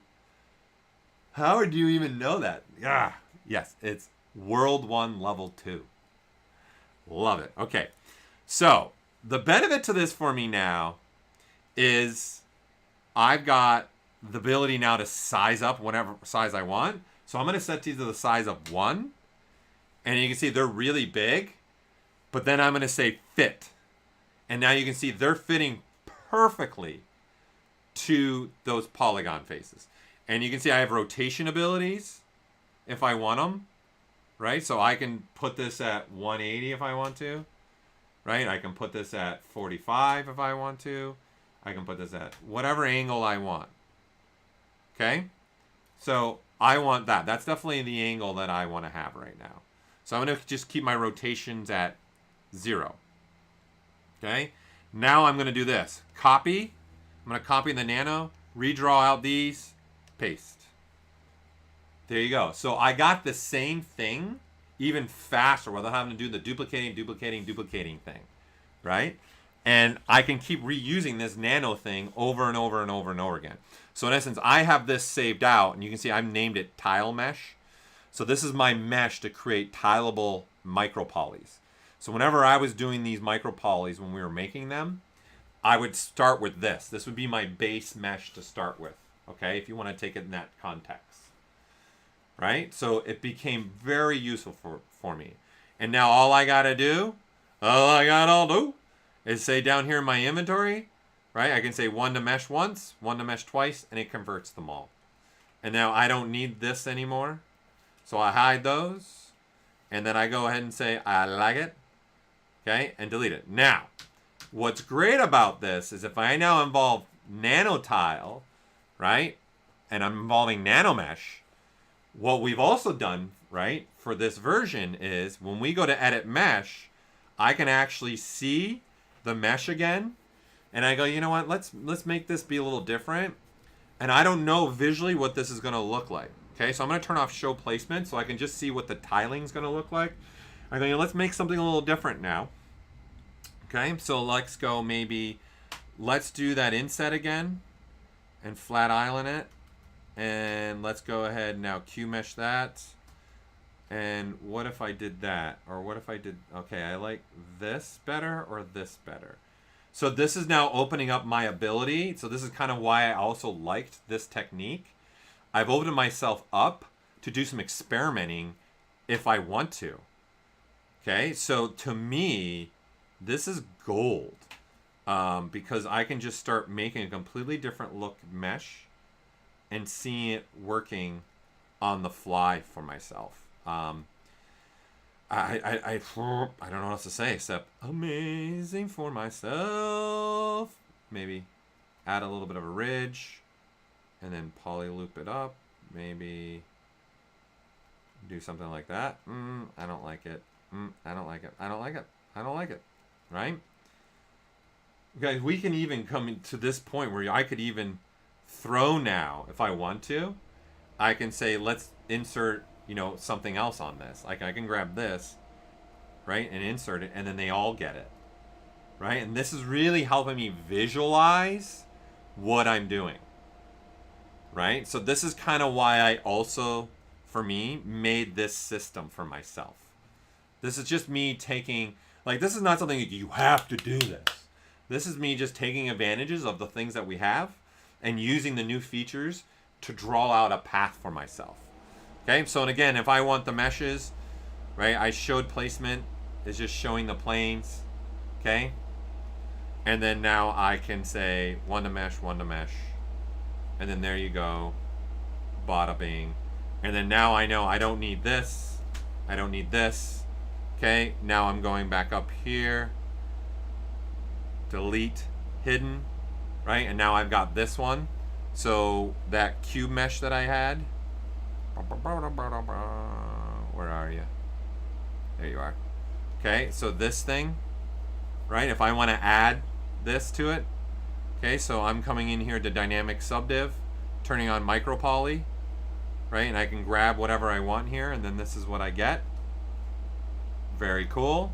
Right, I'm gonna turn the floor off. But what I want to do is now grab the one that I've been making. Okay? So when you want to grab the one that you've been making here, if you hold the control key and tap on the icon, I can now go grab the one that I was making, which is this, and we'll swap it out for you. And then there you go. Now I have the new one. So again, holding control and tapping will grab whatever in the tool palette. Like people, I can grab the dog and put the dog on here if I want to. Yes! Dog cubified. Okay?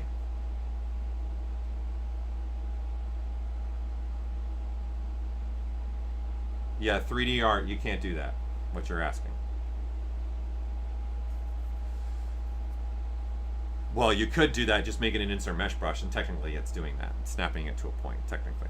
Okay, so, again, control key, click, grab the one I want, boom. If I want to edit any of them, you pull up the menu, then you hold the Alt key, and then you select the one you want, and we'll rip it out and put it as your tool. Right, so, but you guys can now start seeing how that was doing that, right? Okay, and then that's all I did for this guy is did that, and then I said, you know, let's see what the one I made looks like. This one right here. And then now this is what it looks like. Right? And it's facing the wrong direction. Right? So let's flip my normals. And then now it's the right direction. Like, is that what I want? I don't know. Okay, when you guys are making Micropolys, keep in mind, right, that you're in a dynamic subdiv state, right? And this slider is telling you how many do you get, right? So right now I'm just telling you, just give me the bare bones, okay? And then No, go again. No, go again, right? And now it's getting pretty dense. You guys have to understand that this is also dividing the background. So when you guys are making micropolys, you want to keep the polygons as low as you possibly can, so that you have the freedom to, in the dynamics, change how many, because I don't know how many. I'm like, maybe this is what I like, or maybe do I want one, or maybe, you know what, I kind of like them bigger now. Now that I see this on the model, I kind of like this better than this. And I wouldn't have known that unless I had the ability to change this slider with the micropolys. Okay? So this is important. So going back to this, if you really think about it, do I really need these faces on the back? No, realistically, guys, I should just get rid of these faces. I should have this, right? I don't need any back faces, really. What's the point? I'm never going to show that to you. You're only going to see this part of it, right? Or maybe an angle like this. You'll never, ever, ever, ever see the back, right? So why waste the polygon counts? Because what you guys have to be understanding is right now this mesh, this one micropoly is 384 polygons, right? So let's start doing some crazy math, because I'm sure some of you have ran into this already using micropolys. Okay, and let's throw it on something different. Let's throw it on this. Let's throw it on this polysphere. So let's drop this down, and let's go even just this level right here. Okay, and then let's go. Okay, let's turn on dynamic. We'll just put the smoothing to 0. Okay, and then I'm going to say turn on micropolys. All right, and let's just select one here. Okay, and then now let's say, okay, that's the one. Let's hold control and select what I made, which is this one. Okay, so now what we have here is the micropolys being applied, right? There's 386 polygons, right? I like that predgrag. I like it. Creased by Poly, as in my name, Polygroup. I like that. It is creased by PG. I like it. Okay, so we've got 386 faces, right, going on also on the micropoly, right? So this sphere, right, depending on how many polygons, this is 386, and ironically, this is 384. Okay, so what you guys got to do in the background, ZBrush is doing, okay, you have 386 of this micropoly times 384.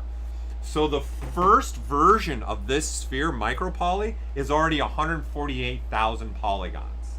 Okay, and when you guys divide by 1 again here in the smooth, that's actually dividing by 4. So I just went up to 592,000 polygons. If I go again, we're now going to go divide by 4, and now that's sitting at 2.3 million polygons. And if I go one more, 3, now you go again, times 4. Okay, now I'm at 9.4 million polygons. Okay, and let's see if I go one more. I'll probably get a hole. Oh, wow. Now it's working well on my system. Okay, so now I'm sitting at 37 million polygons in the background. Even though ZBrush is only looking at the sphere, and for you at 384, that's why this is moving so smooth for me, because it's an instancing system, right? You can see how tiny they're getting. If I go one more, I'll definitely have holes. I won't have an entire sphere anymore. I have this.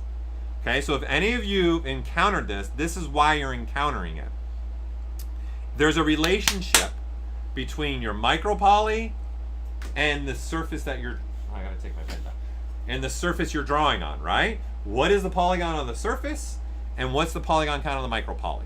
Okay, and what we're doing is we're looking at, in your preferences, in your mem, we're looking at your max polygon number and what you can handle. So me, I can handle 100 million, and that's the max. So if you remember, when I was at subdivision level 4, I was at 37 million, right? So if I was going to take 37 million times that by 4, it's 151,781,376. We don't allow that in ZBrush. So that's why the sphere was only showing a chunk of it. Okay? So this is important to understand, that when you guys are doing the micropoly, I think for me, what was an aha moment for me is what was the base mesh? You know, how could I keep it relatively pretty low? Because I have this slider in here to divide up and down. So why add? So what I'm saying here is this sphere, see how low it is? Okay, and if what I wanted was something like that is what I was looking for, my mind wasn't going, okay, well let me divide up, okay, and then turn on the Micropoly to get that. So I'm sitting at subdivisions and putting on dynamic. I didn't go that route. I went, well, I know the divide of normal division is the same thing as smooth subdivisions in dynamic. So when I just turn that on and then just use this, and I can visually change this and see. And then again, to put it in context for what I'm making, right? I actually like it like this better, but I wouldn't have known that. Like, because I would have started like this, and I actually don't like it like that. Me personally, I kind of want that, because I know this will show up better, especially when I go and want to render things out. I'm gonna like that result better, probably. And I do, I like that better. I like what's happening there better. Okay? So the benefit of Micropoly over Nano is we redid a whole set of codes, and the Micropoly is pretty much kind of like a Nano, but it doesn't have all the controls of a Nanomesh. So I could just Nanomesh this as well. Okay, but Micropoly is dynamically doing it, right? And it's using with dynamic subdivs. Okay, so it was just a revisiting in a way of once we added the dynamics. It was nice to be able to work on cloth and then throw things on it like this, and you just have already a built-in library here for you guys to go at it. Okay, so I saw a question. You can't mix multiple sets of Micropoly. That's the difference also between Nano. I can actually assign different nanos to this. So like I could have up here, if I was making this, like if we redo this, okay, okay, let's just turn this off and let's put this into practice in the question you're asking. Okay, definitely we're in a tangent, and it's a bit, it's smidge inception tangent, smidgy. Okay, so I'm gonna turn this into, let's turn this into a nano. Nano. Insert mesh brush first, brush, create nano, right? Okay, so now it's a nano. Let's go back to selecting this out. And now I'm gonna say, let's go nano all, polygroup all, right? And now I can say, all right. And I'm gonna say, what rotation do I need? That. I'm gonna do a fit and then a size of 1. Right? So this is in essence, right, the same thing that I'm starting to get here. Right? So the Micropoly is just doing this automatically, and it's welding and it's ready to go. So this is pretty much kind of this what I'm getting. Now, what's great about Nano now, so we have this on, and I don't have to show the placement of this, okay? And I can switch to fill or fit. Let's stick with fit. Okay, so I now actually want a little different right here. Up here on the top. So I'm gonna grab a different brush. Let's grab this brush, okay? And this is already an insert mesh brush. So I'm gonna convert this now into a nano. And I'm gonna grab this cube right here, okay? And I'm gonna go looking at this, and we'll show the placement again. I'm gonna say, you know what? Along the top here, here, and here, I don't want those. So I'm gonna say, let's insert nano, and let's insert this cube instead. Okay, and I'm gonna not rotate this. And now I'm gonna do a little bit of that instead. So I'm going to change the width, and let's see the length, and let's change the height so it's not so much. let's also, yeah, let's add a rotation like that. So this is the benefit of Nano. I can actually change everything that I'm doing here, right? Which is nice. And I'm gonna clip it. And now I got something like this, but I can now even do this. I can say, well, what's it look like if I tile that? Right? And then now I've got a different looking vent that I can look at and say, okay, it's got a change. And I'm kind of, okay, I don't like it that many. I like it that. Okay, how many do I want? Okay, that looks cool, right? So here's the benefit of Nano over using the Micropoly. The Micropoly is just going to go across the entire surface. This is, I can actually pick and choose what faces get. And now I've got a transition, and at any point in time, I can go change this, right? And then here's the beauty of this now too. I can come over here and say, all right, that's cool and all. Let's edit the mesh, right? And take a look at this mesh, right, that I have. Right now, I have solo on, okay? And say, all right, I want to replace this, like this mesh, right? I can even just hold this and grab a sphere, right? And now you can see they're all spheres, right? So I can grab anything to replace this with, right? So I can say, let's grab a completely different brush. Let's grab this. And I can swap that out to whatever I want. And I'm just now cycling through these and see which one I like better. So this is the beauty of Nano, right? I have that ability now also with the Nanos. Okay? This is a live instancing system, right? So I can adjust, I can change the size, I can add different ones. So that's the benefit of Nano over a Micropoly. Right? So hopefully that answers the question for you that you were asking. Right? And I need to catch up. So what was the last questions I missed? So re-put them again if you have the questions. Okay, is there a way to have a mixture of mask pen and mask lasso? Where hovering over the model acts as a mask pen and hovering outside the model acts like a lasso mask instead of a rectangle mask? No. No, so you're talking about this, right? So you could switch to lasso for this and do this, right? So here if we, so right now, let's go with the bigger brush size. So if I, see, I can lasso, I can turn into a lasso mask. But once you do that, right, this is looking for this, and right now we only have that ability. You can't make that a lasso. No.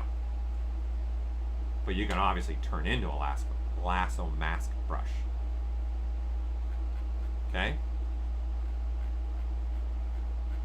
Now, Nano's not going to be more expensive or tasking when you're sculpting on the system per se. No. The Micropoly and Nanos are going to both have, you know, obviously things tasking the system per se, right? So, but I'm still designing. So, obviously my goal here, people, is from here on out, like for my stream, so next Friday when I stream, I'll have this even further along, and we'll keep going into more and more and more features. Okay? One thing that I want to highlight too about a new feature that I said I was going to come back to, which was the inset ability. So let's turn this off. Okay, and let's do ZModeler. There's something that I want you guys to understand too about this new inset, because it's very important to get what we did here with this inset. Okay? Okay, so I'm just going to do something like this, like that. Okay, and what I want to do is I want to inset along all these faces.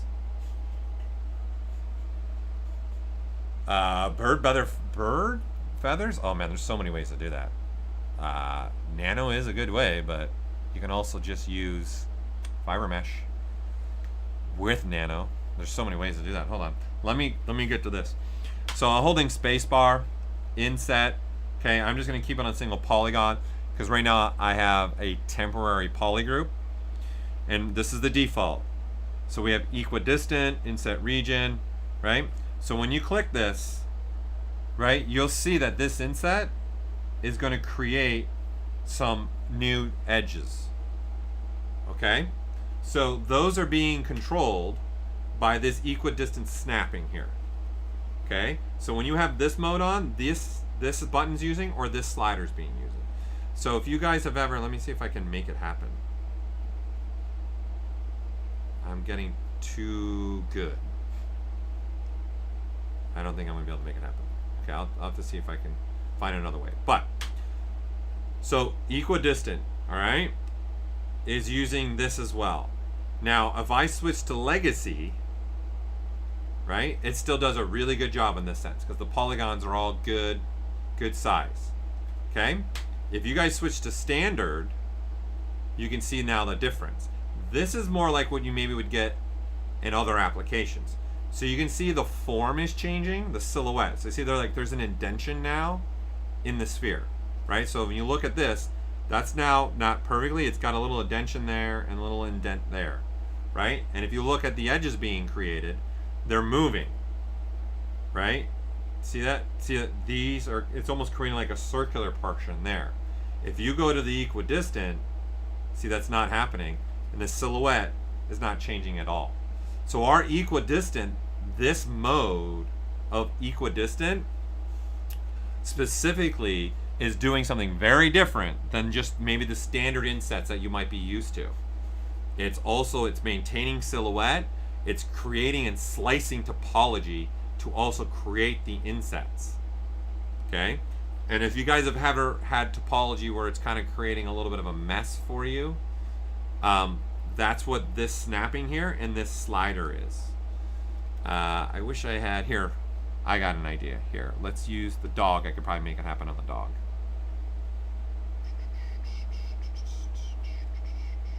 Okay, let's see something like this. All right, so let's do like something like that, like just something that does not make any sense to do an inset with. Okay, so I'm gonna do again inset single poly.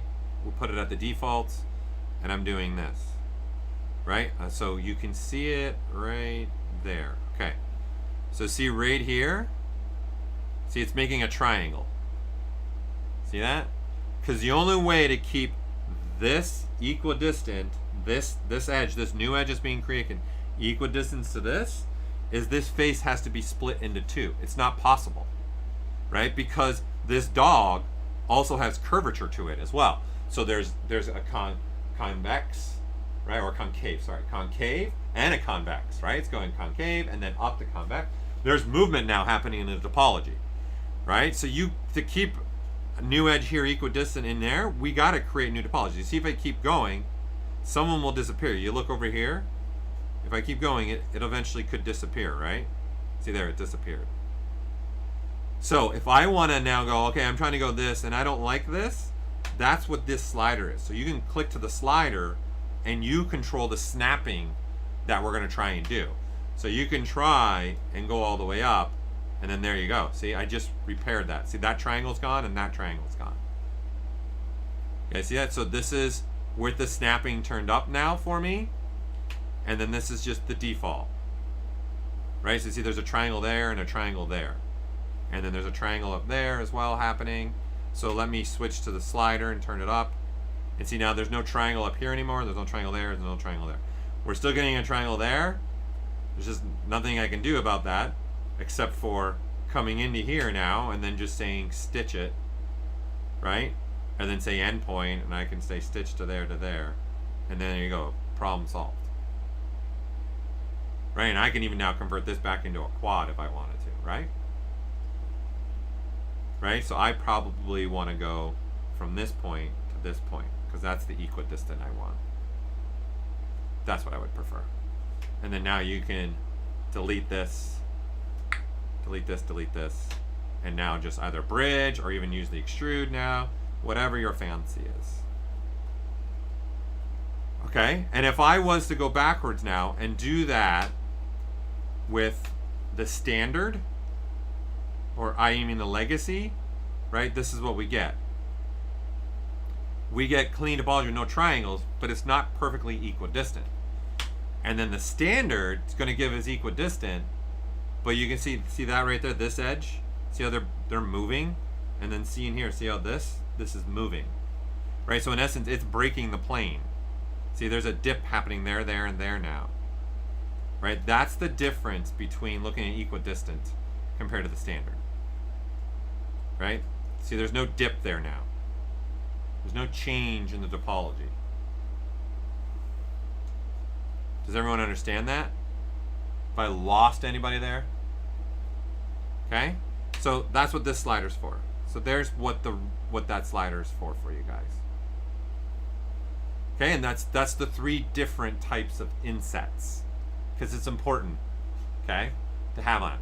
So I think Predrag is saying it perfectly. Topology versus silhouette. Which one do you want to hold more weight to? Which one becomes more important to you? Okay. Yeah, there's definitely times where the standard's going to work for me better than the equidistant, because there's times where I've used the equidistant as making triangles, and I don't like the triangles that it's making, so I switch to standard, and then it gives me still equidistant, but there's no new triangles, and I'm not really caring about the topologies being made in the middle. Okay, but I just wanted to make sure you guys understood the difference between the two, because it's important to understand what one's doing over the other for you all. All right, so we're coming close here to an end. What questions did I miss from you all? And again, this is what I'm making for my streams for you guys. So I'll be doing this together, right? And next week I'll be further along than what I am this week, and we'll get into more of the feature sets. We'll get in more into the dynamics. I'm going to use dynamics to obviously make the bomber jacket, and this is just a filler just for me to get a visual. That's not how that's going to look. I'll probably use something like fiber mesh. Okay. So hopefully you guys took away a lot from what we just discussed this last 2 hours. You know, to recap, we looked at the extruding ability. I showed you guys the couple ways to use for retopologizing. I showed you guys the options of using the Alt key, the Shift key, and the Control key. With that, we talked about the Inset as well, to go through those features as well. And then we looked at Micropoly, and I showed you guys a way to use Micropoly. Now, I know someone asked for my file, my tile mesh thing. I can put that up. I have so what I'll do is I'll give you this tool. I'll put it in my, here, I'll put it here. Let me get to it. And where are you? There you are. CPC. Okay, so for our streams, I've been using ZBrush Central to give you guys stuff. So one of my accounts is Pixopol, right? So if you just come in here and do a search, as an example, right, let me move my, I need my keyboard back. Okay, so if you just do Pixopol, you'll get things that come up here, right? For me, right? And then you can look, right, at stuff.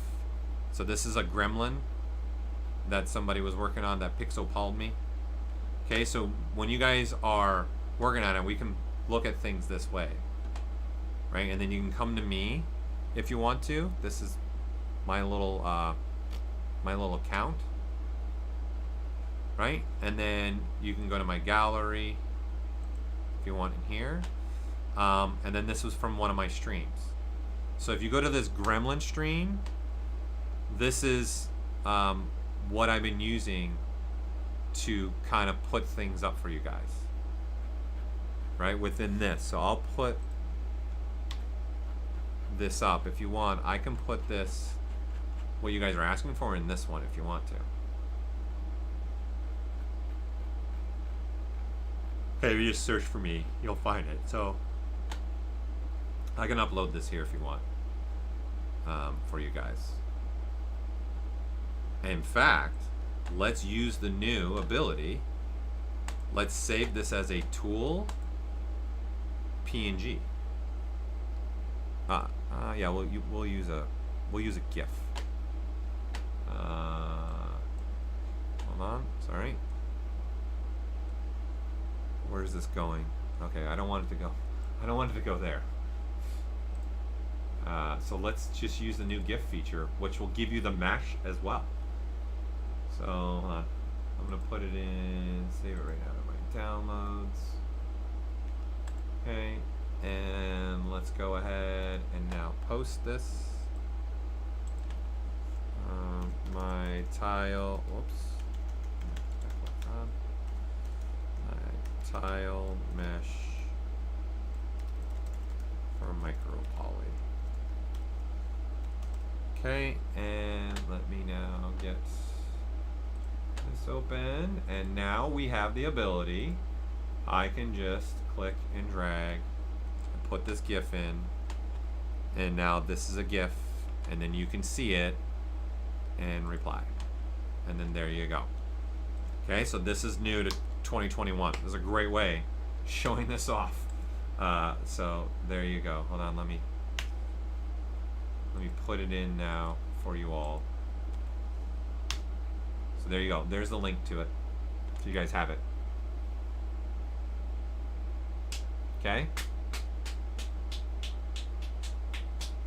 What's your question about the insert brush size? Okay, so can you show how that would work on a fan shape, getting the Micropoly to fan out and increase in size along a fan? Now, that way you have to use topology to do that. Yes, the GIFs also will save, the GIFs and PNGs will save the entire tool. So it can get really big, right? It'll save all the subtools as well. As far as what you're asking for fanning out with Micropolys, it's all topology based, right? So if the polygons are getting smaller, then they're gonna fade and get tinier. Let's see if I can try and here. Well, we can use this, I guess. All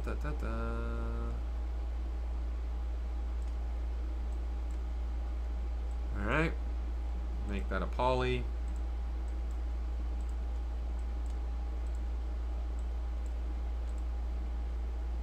Do something like this, so you can see they're changing in size. Here, I'll scale it down a little bit.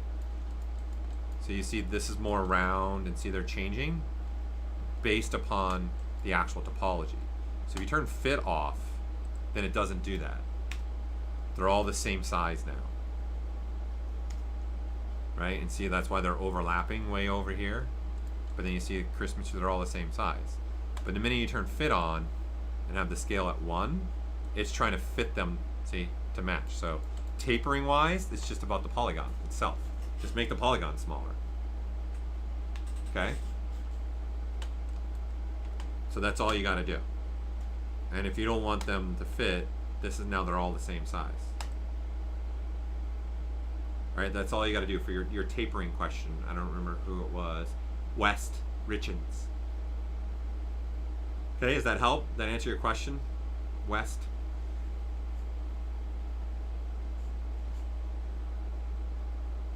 Is there a way to import the dynamic animation recorded out in MED file in Maya? Yeah, there's a plugin you'd have to get for Maya to import an MDD file into Maya. I don't know anymore. I don't know what they put in the newest version of Maya. There is a plugins that used to exist for Maya. That, or you could use a secondary program that can import MDDs and export that MDD as something else to get in Maya. I don't know all the programs anymore, what they've put in them, so I can't really answer that question. So to get the tool from that gift, all you gotta do is load it. Just like you're loading a tool. Because I saved it as a tool now, all you guys gotta do is here, load tool, and then load it. Right? So if you look at now here,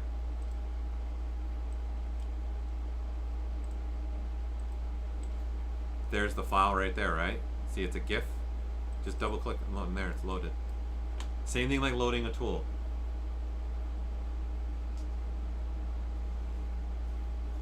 Is there a way to specify hard and soft edges in FBX? Do you mean each edge individually? No. Creasing will go in and out. But I'm just going to show it this way because I can pull it up and visually show you guys the menu. FBX. Okay, so you got options here. So you can export smoothing level, selection sets. Can go, polygroups will go as selection sets into Maya as an example. And selection sets can come over. You can smooth your normals. You can embed the maps. You can have the layers go over. But you can't tell one edge to have a certain softness over another edge. Our creasing doesn't even do that. Our creasing in ZBrush is always 100% creased. But that's why I use the crease level to soften stuff. Okay, so you have these options. Which would be the same if I hit export here and did FBX. It's the same stuff. It's just I'm just showing it to you in the original plugin, and then you can click and have the different versions here. So it's up to 2020.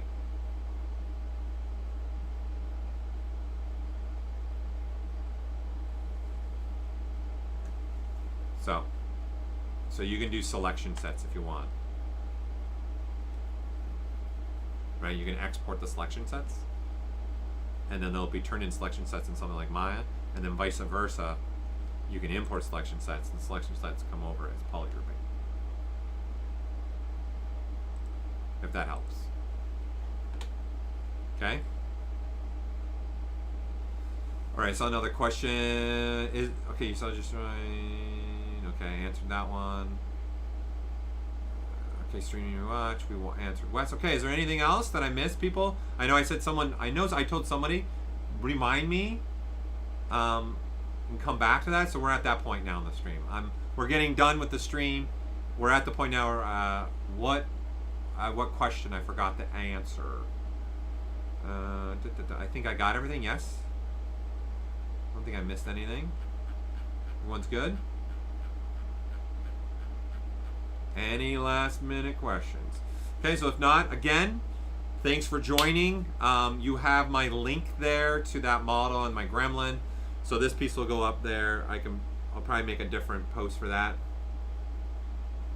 Okay, so as always, the best thing, guys, even after the stream and you guys are going to watch it, obviously you don't have me right now, right? Like you do right, like this second we're talking. So this is why I was showing you guys this. If you do an @PixoPaul, I get an email, right? And then I can see that email, go to it, and then there you go. I can see what you're doing, answer a question that you're having, okay? And then see, here's the mat cap for this. I really like this like darker when I was doing my gremlin with this nice orange rim. There's the mat cap of what I was making there. And here's the gremlin that I was working on that I'm still not done. I've got all the chest done now though, and the whole back done. I got the whole torso done now. I just gotta finish up the arms and the legs. That's my last bit. And then I've already prepped it ready for 3D print for printing out on a CNC machine. Okay, so listen, thanks everyone for watching. Thanks for being a part of the stream. I stream right now. I'm streaming every Friday at 11 a.m. Obviously, you guys have seen. Don't forget about our also ZBrush Masters. We just had Josh Herman. Next Tuesday is going to be Steve Lord. Guys, we got a great lineup. We got Rafael Grassetti in this season. We got Maria Pamfilova in this season. And we got Hossein Diba. So, guys, this is an awesome season 4 for ZBrush Masters. So don't miss those. Those are every Tuesday. They're at different times. They're never the same time because of time zones. Different people are in different parts of the world when we do them. Okay? So, yeah, the Gundam Stefano. It's a long ways. I still haven't touched the Gundam in like a year. So, please join us. Please rewatch. Again, this stream goes up on our YouTube immediately and our Twitch. You can rewatch there. please hit me up on ZBrush Central with the, again, at, I'll put it in here, the, again, at Pixopol is my username, one of them on ZBrush Central, so you can use that to talk to me. So it's there in the chat for you. And I look forward to seeing what you guys make. Hopefully this little workflow I'm showing you has helped out a lot for you. And thank you for tuning. And any last minute question, now's the time to ask it. If not, I'm gonna go and have my lunch. All right, so thanks for joining.